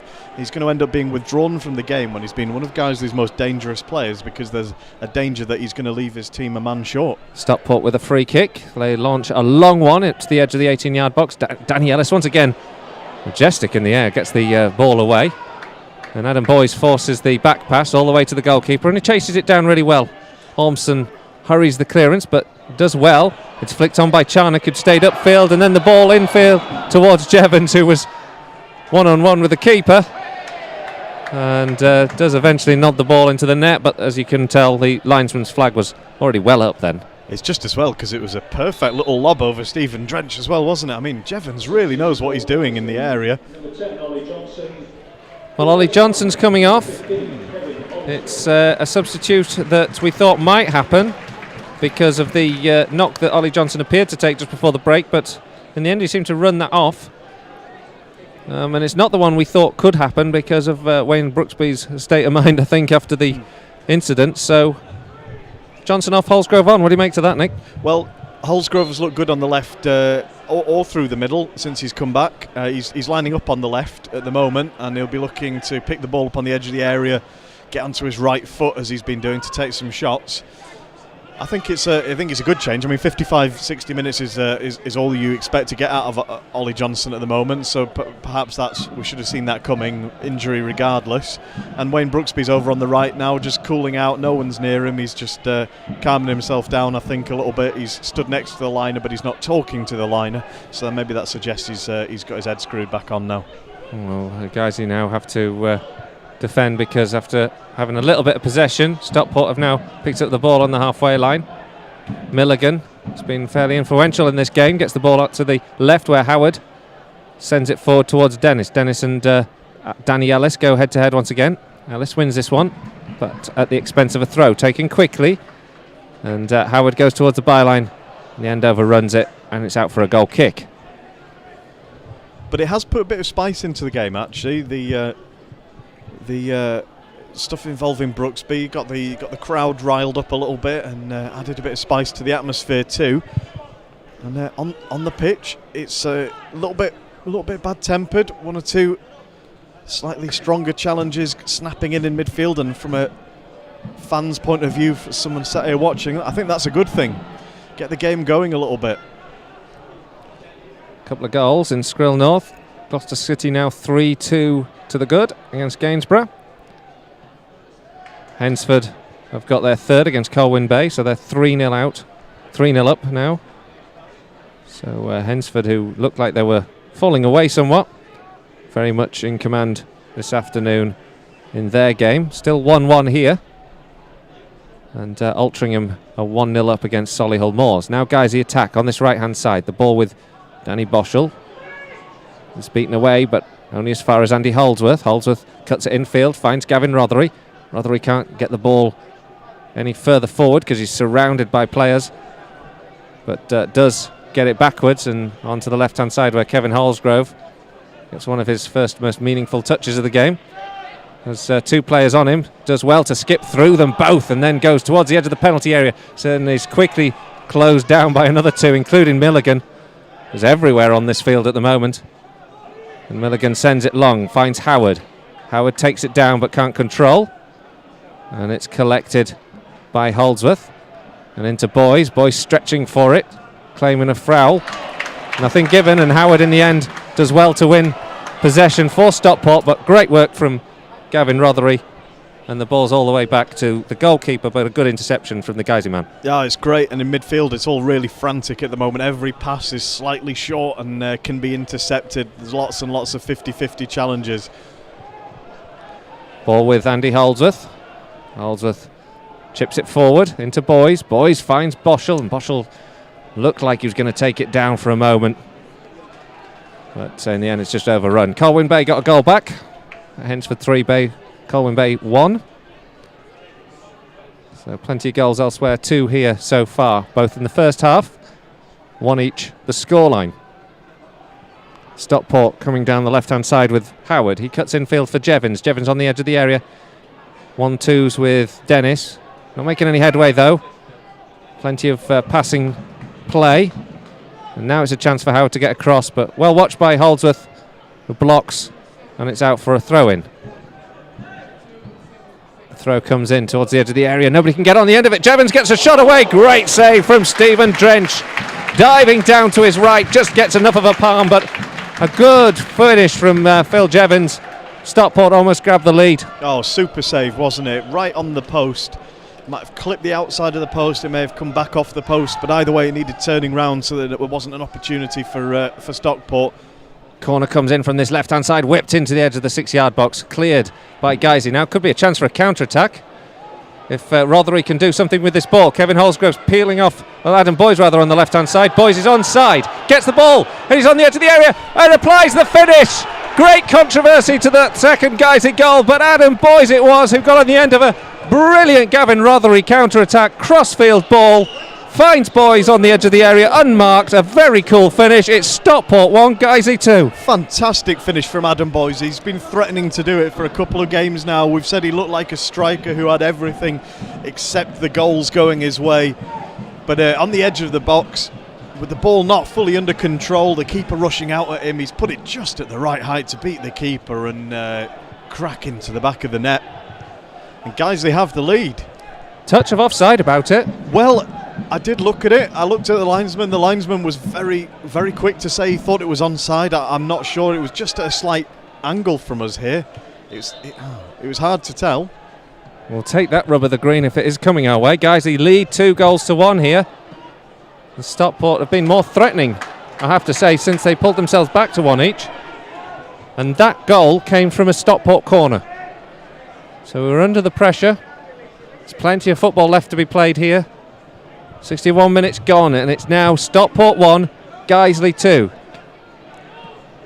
Now Stockport come forward. Churchman combining well with Nicky Platt. Guiseley trying to defend in numbers.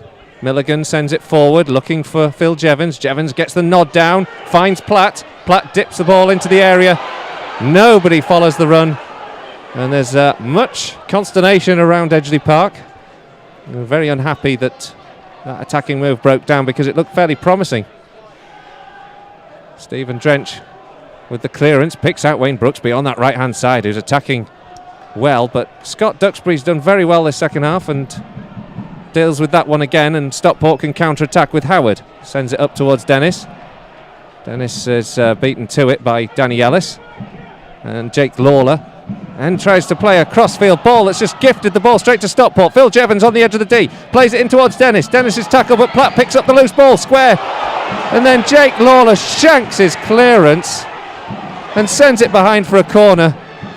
A moment there for Jake Lawler that he won't want to remember. Guiseley now having to defend once again. That could have gone anywhere at all from Jake Lawler's left foot. There would have been a candidate for one of the all-time strangest own goals, but it was over the top of the bar. He looked like he was trying to hook it forward along clearance. Milligan with the corner up towards the edge of the 6-yard box, headed away by Danny Ellis. Referee gives a free kick for a push. And we can breathe a bit of a sigh of relief there. almost shot ourselves completely in the foot. Yeah, this game is really coming to life in this second half. Stockport certainly aren't accepting the defeat as it is. Churchman coming off. Yeah, it's Chris Churchman who's making way now, and Rhys Oates, who we saw on Tuesday night, coming on. Gavin Rothery just coming across to get some instruction as well from Mark Bauer. We've had 62 minutes gone. Guiseley leading by 2-1 here at Edgeley Park. But it's been fairly even Steven in the second half. If anything, Stockport edged it. But a great counter-attack. It came from a Stockport corner, found Gavin Rothery running away with the ball on the halfway line, produced a super crossfield pass for Adam Boys. Bit of a touch of offside controversy potentially about it. Boys kept his head nonetheless, applied a very cool finish past the goalkeeper. 2-1 Guiseley. Yeah, that'll be interesting to watch on the Stockport highlights, won't it? The ball through to Boys. We'll be able to see, hopefully, on that. We'll be able to get a better idea of whether he was onside or not. Either way, it was a fantastic finish. Parker took the ball, tried to play a pass through the defenders, but it was well watched and cut out. Now Stockport can counter-attack. Rhys Oates comes for the ball with Danny Hall. It's a Guiseley throw. It bounces off Oates. It's finally happened then. Oh no! Don't do the Hall and Oates joke again, please. I can't take it twice. I was waiting all game for them to actually get into a confrontation on Tuesday. Oh dear. We're still yet to mention the controversial selection, according to the official team sheet here, of Ben Patrick at left back for Guiseley today. Oh. Of all the typos we've seen this season, that's one of the more obscure ones. Thought it was another new signing. Once and I've had an article in the press that was ascribed to Colin Robertson. Now Guiseley have the ball. They're down on the right-hand side. Wayne Brooksby's just got past the full-back for once. He's into the area. Brooksby keeps his feet, takes a shot, blocked well by the goalkeeper. He looked like he might go down, actually. He seemed to take a little clip from the full-back, but credit to him, he kept going. The shot straight at the goalkeeper and well blasted away. Now the counter-attack here from Stockport. Hall feels he was pushed by Oates. Don't say anything, Nick. Throw in. So Stockport on the left-hand side. Guiseley now having to defend after having a great chance to go 3-1 up. Stockport with the ball on the left-hand side. Duxbury it is who's gone down, but no free kicks given.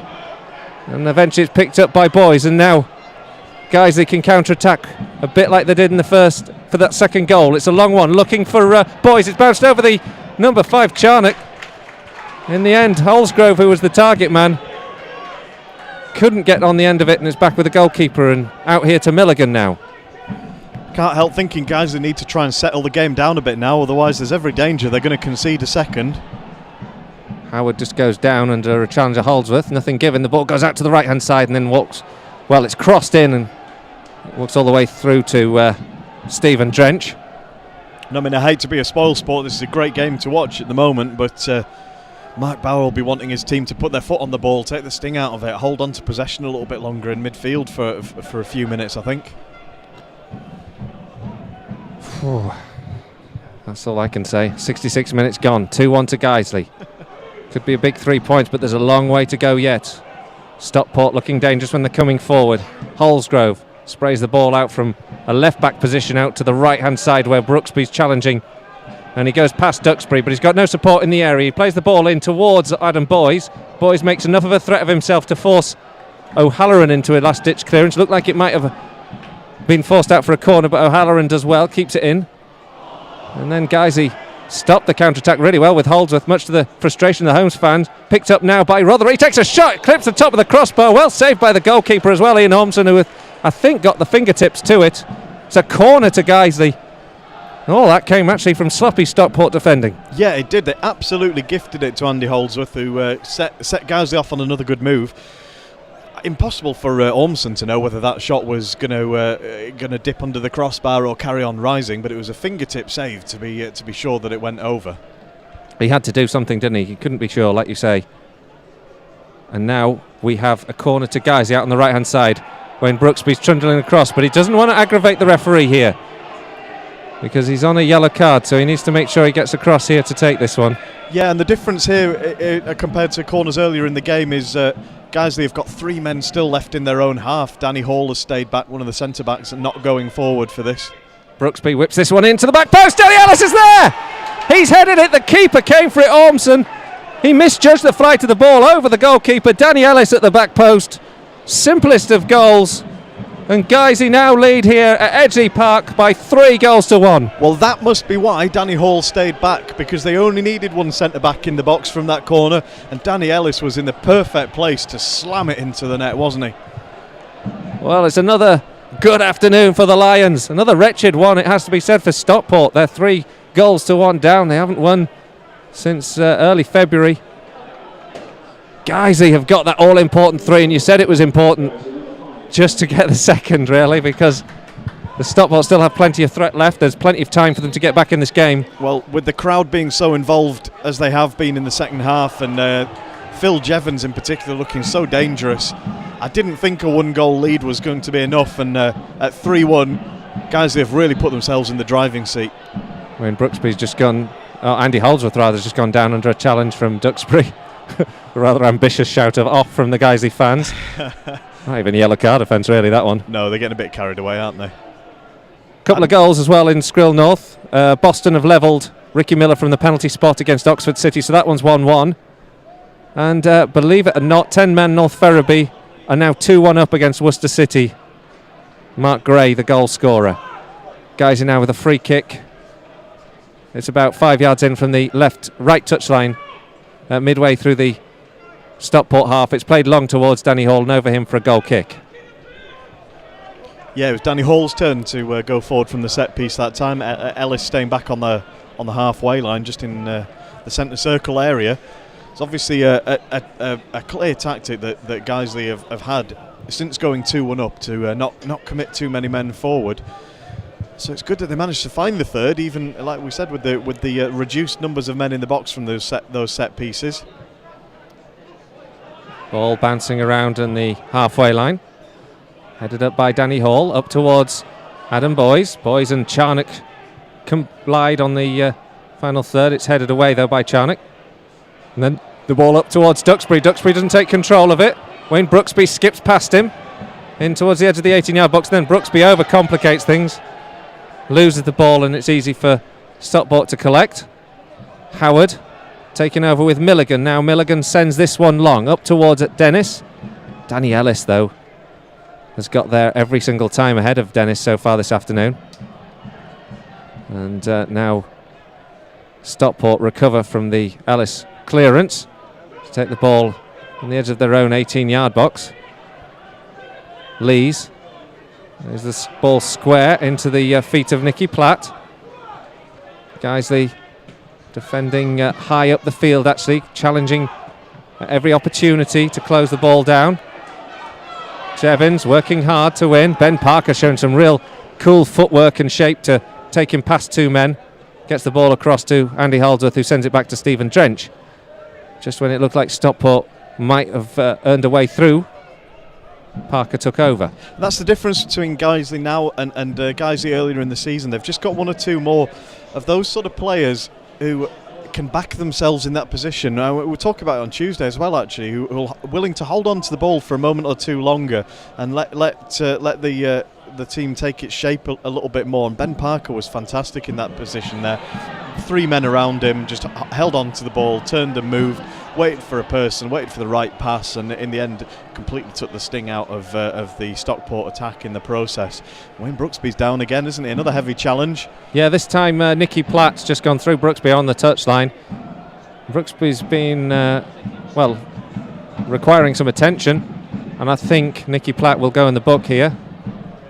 He seemed to take a very late tackle there. It was a late challenge. Well, I think what he did with what happened earlier in the second half, Wayne, is he's put a bit of a target on his back. He's made himself an easy target because Stockport players will be looking to wind him up and get into him a little bit in the hope that they can get him to earn himself a second unnecessary yellow card. But really, the referee should be taking some action against that, because it was a bad challenge, and it was late. Brackley are 3-0 up, whilst Wayne Brooksby's still taking his treatment, Bridges. So Brackley 3, Workington 0 is another latest scoreline. Wayne Brooksby's up on his feet, and I think he'll be fit to carry on. But I think it wouldn't be a bad time to get Danny Forrest on, would it? Absolutely, that's exactly what I was about to say. I mean, Alex Johnson will be desperate to get on the pitch, but in terms of a like-for-like switch, I'd love to see Danny Forrest get on and have a run at these defenders now while they're trying to get themselves forward, trying to get their team back into the game. I think he could cause some damage right now if he comes on and plays like he did in the last few minutes on Tuesday. Well, don't say this too often, but it's a poor ball from Stephen Drench from that free kick. He came up to the halfway line practically to take it and gave it straight to Ian Ormson. In fact, if Ian Ormson had been a bit more live to it, he could have launched it back the other way, I wonder. Yeah. Kieran Charnock takes over, takes the ball long, sends a great one in for Rhys Oates. Rhys Oates stretches for it, gets into a really good position, but can only, in his stretching for it, send the ball pretty comfortably back for Stephen Drench. But it was a real threat that from over the top they're getting some good balls over Stockport County. Yeah, the only other thing that's happened is that since they brought on Oates, who's playing right up there against Guiseley's centre-backs, is Jevons is dropping deeper. I don't know if that's necessarily helping County, because it's got him a little bit further away from the area. He's struggling to get into those kind of positions where he might be able to get a shot on goal at the moment, is Jevons. High tempo defending from Guiseley on the halfway line, still just trying to close down and stop Stockport in their flow. But good work from the home side. They get the ball to Nicky Platt, sends it out towards Howard, intercepted by Wayne Brooksby. He nods it towards Stephen Drench, but Andy Holdsworth has to take over because it was going to go short. And then eventually Jake Lawler will get his boot through the ball and send it up towards Adam Boys. Stockport win it on the halfway line, send it infield here, and now start to come over with some purpose, with Phil Jevons just trying to feed in Howard on that left-hand side. Good tackle from Andy Holdsworth up against Phil Jevons, who's just down on the ground at the moment. And Ben Parker takes it. Danny Boschel has two players around him, plays the ball very cutely between the two of them. And Guiseley eventually find it up to the halfway line where Adam Boys takes over. Holsgrove now holding on to it, but a short ball from Holsgrove. Once Guiseley concede possession, you just get that sense that Stockport will throw everything forward. Milligan in the centre circle, sends it out wide. Holdsworth gets a stretch of a leg and makes a touch on the ball. I'm going to have another substitution, and it's going to be Danny Forrest by the looks of it, but not before Stockport have completed this attack. They've come forward now with Mark Lees, sends a ball in field, goes for the return ball. Parker and Lees have to battle for this one. Parker gets the touch on the ball and sends it out for a throw right by that corner side. Taken very quickly, the throw. And Ben Parker has given the ball to Phil Jevons, who gets the ball in from the corner. It's punched away by Stephen Drench. It was whipped in towards the edge of the 6-yard box. Picked up now by Scott Duxbury. Duxbury sends it back in. Finds Jevons, another super finish from the captain. The ball in from Scott Duxbury. Just found Jevons lurking on the edge of the 18-yard box. He took it down with the inside of the left boot, fired it past the goalkeeper. Stockport County 2, Guiseley 3. Well, we said that a one-goal advantage wasn't going to be enough for Guiseley to see the game out at 2-1, and turns out we were absolutely right. Guiseley needed the third goal. They do still have the lead, but with Phil Jevons on the pitch and on a hat-trick at the moment, this game really has got plenty of time in the last 14 minutes plus stoppage time to go either way, hasn't it? Well, there's plenty for Guiseley to do now. Stockport have got the bit between their teeth. It's been an entertaining second half, that's for sure. 3-2 to Guiseley. Stockport have scored in the last couple of minutes. Phil Jevons, his second of the match.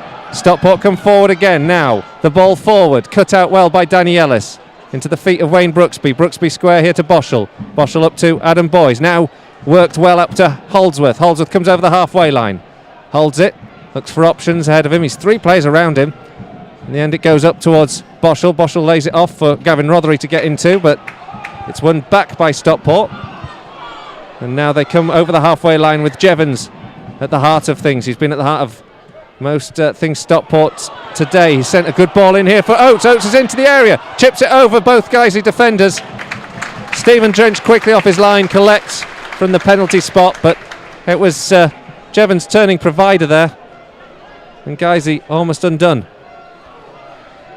Yeah, since that second goal for Stockport, Danny Forrest has put his tracksuit top back on. Alex Johnson and Potts have sat themselves back down, and and as I say that, the board's going up.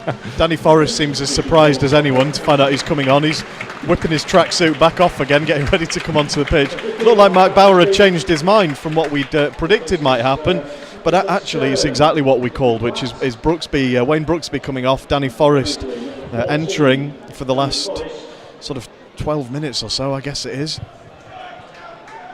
And with all to play for, Danny Forrest with his place in the team to play for as well.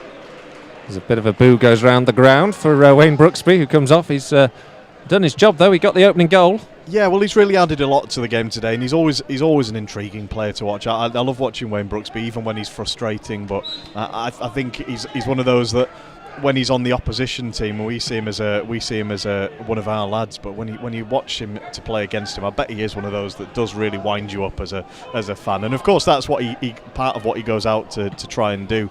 But he definitely got the crowd on his back today. But he's played really well in phases on the right. Now Stockport have come through. It's a loose ball from Jake Lawler that let the substitute, Battersby, who's just come on as well in all of that for Nicky Platt, have his first touch of the ball. Danny Ellis swiftly across to cut it out.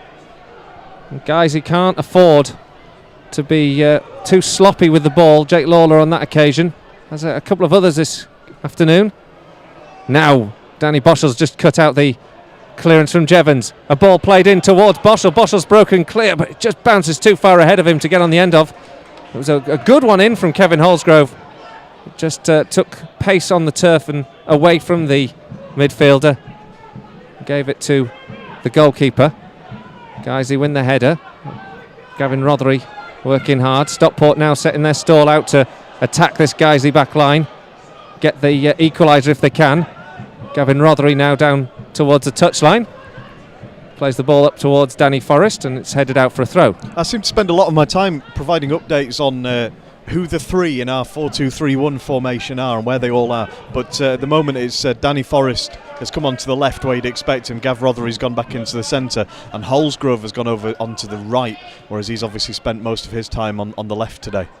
Ball into Gavin Rothery. Rothery having a run towards the edge of the D. It's just run ahead of him, and now is a chance here for Stockport to move into Guiseley territory. It's a good ball forward for Oates. Oates goes towards the edge of the 18-yard box. Danny Ellis comes close to him. Oates might just have overrun it, and in the end it's gone out just for a goal kick. Oates had thought he'd just about kept it in, but again swiftly moving forward with some purpose now, aren't they?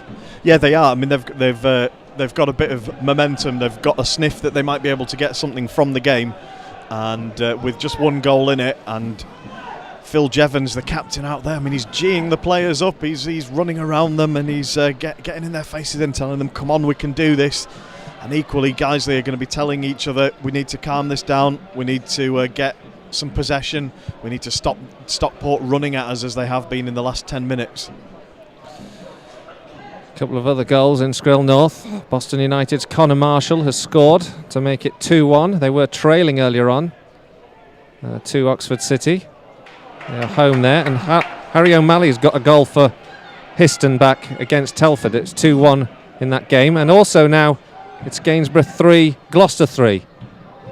The ball into the area from Stockport, who've got the ball into the Guiseley final third. It's well defended now, and a chance for Guiseley to clear and send it long, looking for Boys. Boys makes sure he does the running, goes all the way back to the goalkeeper, and it's well shadowed back.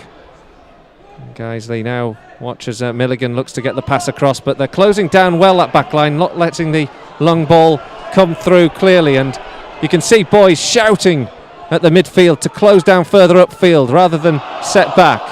Boschel gets a block in on the clearance. It did look like it might have touched his arm, and in the end it's a free kick because Danny Forrest has fouled as he's gone past Phil Jevons, but Stockport still furious that the free kick wasn't given for the clearance that bounced off Boschel's arm. Well, you can't give a handball for a hand that's down below hip height. You know, it's not something you can give. I understand why they feel aggrieved that then in the same place the referee's given a Guiseley free kick 10 seconds later, but I'm afraid there was a foul on a Guiseley player.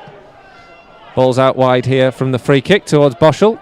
Boschel has Battersby up against him. Battersby gets a good tackle in on him. It's a throw into Guiseley, just about level with the corner flag on that left hand side. It's all just adding to the atmosphere in the ground though, isn't it? It does feel like this is a big game for both teams right now. Throw in taken, picked up now by Parker. Parker flicks it in towards Danny Forrest. He turns, beats one man, then pulls down Battersby. Battersby will take the free kick. And, sorry, go on. Well, I was going to say Battersby, since he's come on, is playing right up against Guiseley's back line as well. So between Oates, Battersby and Christian Dennis, they've sort of got three strikers, and then Jevons dropping deeper, sort of between where the midfield would be and the forwards. Does mean Guiseley have got an awful lot of blue shirts to look at. Danny Ellis has to make another last-ditch clearance. It also means Stockport haven't got much midfield, so they're just launching everything up towards their strikers and just hoping the weight of numbers will be enough. Jake Lawler batters the ball down on the halfway line, does well to recover possession for Guiseley. It's sent forward by Rothery, earns a throw. A couple of quick-fire goals. Telford are now 3-1 up. In fact, I think I might be just here seeing that Histon have got one back, so it's back to 3-2. 3-2 the order of the day at the moment here as well. Kevin Holsgrove on the edge of the area, just trying to get the ball down, but under pressure from the Stockport defence. County get the ball away and now look to send this one long with Duxbury. Duxbury launches it long from left back. This time easy for Danny Hall to tidy that one away. Ellis clears, but only as far as Lees, the right back on the halfway line. Stockport now beginning to force Guiseley back. Send it forward up towards Jevons. Ben Parker comes off the defensive line this time and sends it away. Charnock clearly impedes Boys, and nothing's given by the referee, but on that instance, guys, can feel a little unfortunate. The Boys, however, are coming forward once again as Stockport, and it's down here with Oates. Oates on the far side, whips the ball in towards the back post. And there was Battersby. Battersby couldn't head it down. He gets a second bite of the cherry. It's a woeful finish, and it's gone all the way across the face of the goal and out for a throw-in. And Mark Battersby won't want to see that one again. No, that could have gone absolutely anywhere, and it went to one of the least probable places on that list, which is good from a Guiseley point of view, but Stockport should have made something better of that. 4 minutes to go. Guiseley lead by 3-2 here at Edgeley Park. It's a very tense finish though, and Stockport beginning to pile the pressure on as they look for this late equaliser. Headed away by Danny Ellis this time as a long one goes forward again. Ellis once again, my man of the match for me. Well, it's been a game of goals, but Ellis has been immense at the back. Cleared up towards the centre circle where Gavin Rothery battles for it. It bounces clear, Danny Forrest has to go for it, but Stockport winning every ball at the moment. Phil Jevons sends it forward. Looks for Battersby. Battersby lays it back here to Lees. Guiseley now having to defend and keep a really good shape. Jake Lawler up against Howard. Back here now to Milligan. His options ahead of him. Plays it into Phil Jevons. Cleared by Hall. Hall gets it up to the halfway line. And then there's a slip from Charnock. Fortunately, he's up for very quickly from his perspective to spare any blushes that may have come. Stockport still have the chance to send this one long. It's a long one up this time towards the right flank. But no one was on that side of the field, and it's gone out for a Guiseley throw. Just old pro's trick, I guess. It's interesting to watch. When that ball was clearly going out for a throw, Ben Parker just stopped his run, made sure before even the ball had gone out that he wasn't too close to the touchline, so he could just take another 5 or 6 seconds walking over, just to not rush the next set play. I mean, it hasn't helped because Guiseley haven't got the ball. And it still comes forward. Full times are going around the rest of Skrill North, but there's 3 minutes left here. And amazingly, Guile, they've won a free kick. Howard has just come together with Holsgrove. Has he got a yellow card for that? Unbelievable. And a free kick now has been given to Stockport in a really dangerous position, but how Kevin Holsgrove has been given a free kick away, or indeed actually got a yellow card for it, I'll never know. Well, I wonder sometimes with Holsgrove, because he's such a big strong lad, whether sometimes players sort of fool the referee into thinking he's gone in on them or something, but there wasn't a challenge and there wasn't a foul that I could see. Very dangerous, this. Big moment for Guiseley. The free kick comes in, goes beyond everyone and out for a goal kick, and that was such an opportunity there for Stockport to get a decent delivery into the box and, perhaps pick out Phil Jevons again, as they've done so effectively in this game.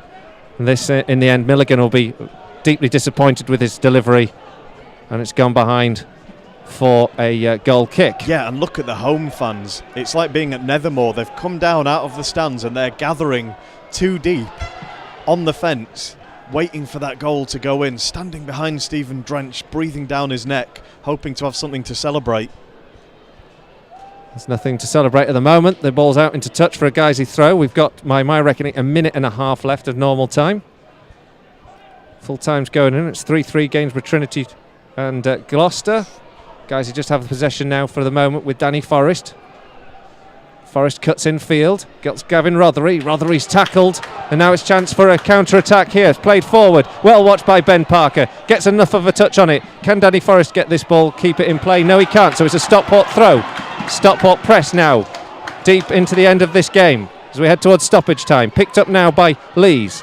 Guys, you have to defend once again. Ben Parker with a good tackle. Gavin Rothery, who gave the ball away originally, gets the possession back for Guiseley, and then plays a cool 1-2 between him and Danny Boschel. Guys, you need to do something to hold on to this ball and take the sting out of this game just at the moment.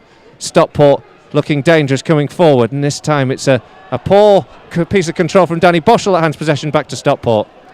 A long one forward, headed away by Danny Hall. Back here with Lees, but Lees is challenged well by Adam Boys, who's worked his socks off this afternoon. Boys back here to Forrest. Forrest comes over the halfway line. He's got Rothery ahead of him. Forrest in the end takes too much of a touch on it, but does earn Guiseley a throw. Well, it feels like, and we've said it throughout, it feels like a significant game today, and as it goes on and on, it feels like the result of this game will be really significant in the final part of the season for Guiseley. If they can hang on, this is a huge win. Teams around us are winning. There's a result for North Ferriby. They beat Worcester with 10 men. Boston. There's going to be another 4 minutes here to be added. Hensford, of course, also won, and Brackley. So, guys, you need to keep that momentum going. They need to get the 3 points, I think, today. And they're on it at the moment, but it's very, very close. Guiseley leading 3-2. Really well cut out now from Andy Halder. Sends it into the feet of Kevin Holsgrove. Holsgrove central, gives it to Rothery, gets the ball back. Holsgrove muscles his way into the penalty area, takes a shot from the edge of the 6-yard box.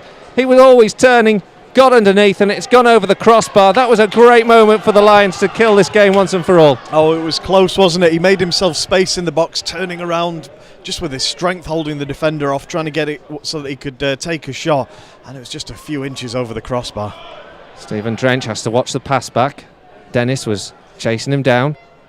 He goes up to the halfway line. Headed on now. 3-2 by Gavin Rothery. 3-2 here. Guiseley lead.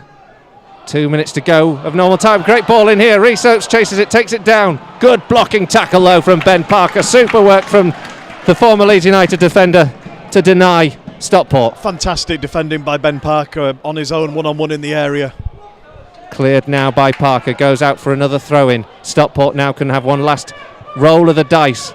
They're sending a lot of players forward. Mark Bauer shouting instructions to come and cut out Milligan, who takes the ball down. It's crossed in from the fullback. His feet at the back post, an amazing stop by Stephen Drench on the line. The second shot comes in from Oates, and he fires it over, but a blasted drive from Battersby on the back post was straight at Drench. Really good, strong arms to keep it away.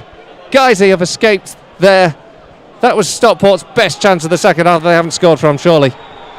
We said on Tuesday it doesn't feel like a really comprehensive win unless every player has contributed, and that means the goalkeeper has to play their part, and he has made another fantastic stop at his near post there. Reflex save, coming at him at pace. He's managed to push it away and allow his defenders to make enough space for Oates to have the option of blasting it over the bar because there wasn't somewhere low to place his shot. Oh, and a header back from Danny Hall, just as you were speaking there, Nick.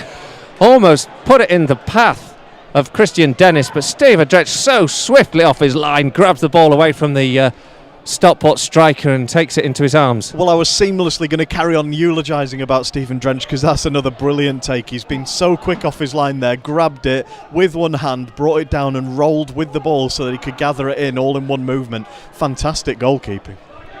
By my reckoning, we've still got a minute of stoppage time to go. Stockport's turning the screw in the search of this equaliser. The clearance now by Guiseley goes into the feet of Rothery. If Rothery can feed it through to Holsgrove, he was clear, but the ball goes straight to Charnock.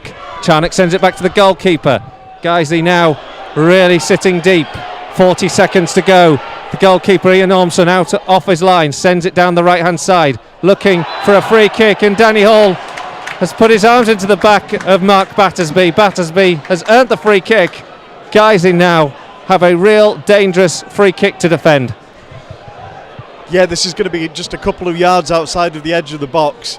Perfectly placed for a left-footed, just about the right distance for somebody who wants to curl it into the top corner. Stephen Drench has got to line his wall up perfectly here. Kevin Holsgrove's just been called back. He was the only man being left forward, but Mark Bowers just told him get in the box because Stockport aren't leaving anybody back. They're loading the area up. Well, they're trying to get players into that wall. They're trying to give a chance for Jevons to deliver this one. It's script written, isn't it? The referee has something to do here because the players in the wall, including Dennis, are beginning to push their way into that wall, and now the referee's called him across. Trying to calm this one down. Stockport have the chance. You feel like this is the chance. We're now 30 seconds over stoppages. Obviously this happened before the end of it. Yeah, the way they've wound the clock down getting ready to set up for this free kick means this will probably be the last action of the game. This is it. Can Guiseley escape with the 3 points here? The 3-2 to the good. Deep into stoppage time, possibly the last moment of the game. Stockport have a free kick right on the edge of the D. It's whipped in here. It's taken a deflection by Milligan, and a penalty has been awarded to Stockport. For what? I don't know. I can only assume it must have been a hand, but the referee has pointed straight to the spot. Andy Holdsworth's talking to the official. The 3 points surely are in jeopardy now. Stockport have a late spot kick. Absolute agony for Guiseley. The only one man's going to take this, surely it's Phil Jevons. Well, he's already got the ball in his hands. Oh. It must have been a handball. That people called for it. I couldn't see it in the melee of players, but everybody around it seemed to be asking for it. I mean, all the fans and the Stockport players. And Stephen Drench is just trying to psych Phil Jevons out here. I'm sure he's not going to be so easily distracted. Phil Jevons steps up 5 minutes into stoppage time. The last kick of the game, surely. He steps up for the penalty kick, blasts it into the back of the net. Stockport have grabbed the point. Fans are coming onto the pitch behind that goal. You'd think they'd won something. They're absolutely ecstatic. Guiseley can feel very hard done by. The referee blows the whistle. No time for a restart. A hat-trick from Phil Jevons has undone Guiseley's surge up the table. Rob, the Guiseley players are surrounding the official Stephen Copeland. A very dubious last-minute penalty. Guiseley had rushed into a 3-1 lead in the second half after Wayne Brooksby had given the visitors the lead on 39 minutes. They were penned back when Phil Jevons finished so coolly after pulling off his marker on a long ball and finishing well into the bottom right-hand corner. Into the second half, Guiseley got really on top. Adam Boyes broke on the end of a brilliant crossfield ball from Gavin Rothery. Finished so coolly over Ian Ormson into the back of the net. And then from a corner, Danny Ellis nodded home at the back post. and it looked like guys were going to get the 3 points. Phil Jevons got one on 76, but it was really the last minutes of the game that really have determined this game, because a free kick was given for a Danny Hall push on Mark Battersby, and Battersby obviously felt the arms in his back, pushed himself forward, and then the free kick was given, blasted into the wall. The referee decided there was a hand was used, pointed straight to the spot. Phil Jevons completed his hat-trick. It's very hard on Guiseley. Stockport have stolen a point really here. Guiseley have been paid back right at the end. It's Stockport 3, Guiseley 3. Yeah, it's a difficult result to take, this one, as a Guiseley fan. You can hear what it means to the home fans in the Edgeley Park stadium. It's a huge result for them. Maybe stops the rot, stops the run of bad results. But can't help but feeling hard done by. I wasn't convinced by the free kick.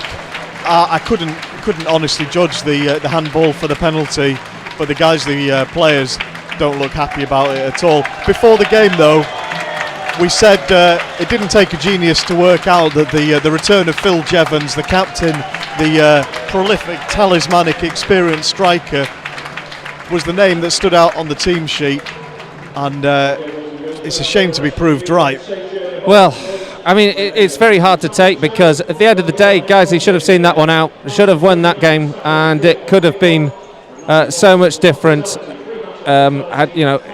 It could have been a very important 3 points. We talked about this being such an important game, and to lose it in the fashion that we've just done there. Well, not to lose it, well, sorry. No, but it feels like a defeat, doesn't it? To have lost it from that position, with the ferocious way that Stockport tried to force themselves back into the game, effectively playing with 4 men up front and absolutely no midfield, and Guiseley desperately trying to hold out against it in that last 15 minutes. But to have dropped from 3-1 to 3-3, it does feel like a defeat. And Mark Bauer's job now, as awful as he must be feeling, and as disappointed and frustrated as he's feeling, is he's got to tell his players, you got a point away from home. You got 4 points from 2 games against Stockport County. With the unbeaten run continues, and we go again on Tuesday. How he'll convince the players of that, though?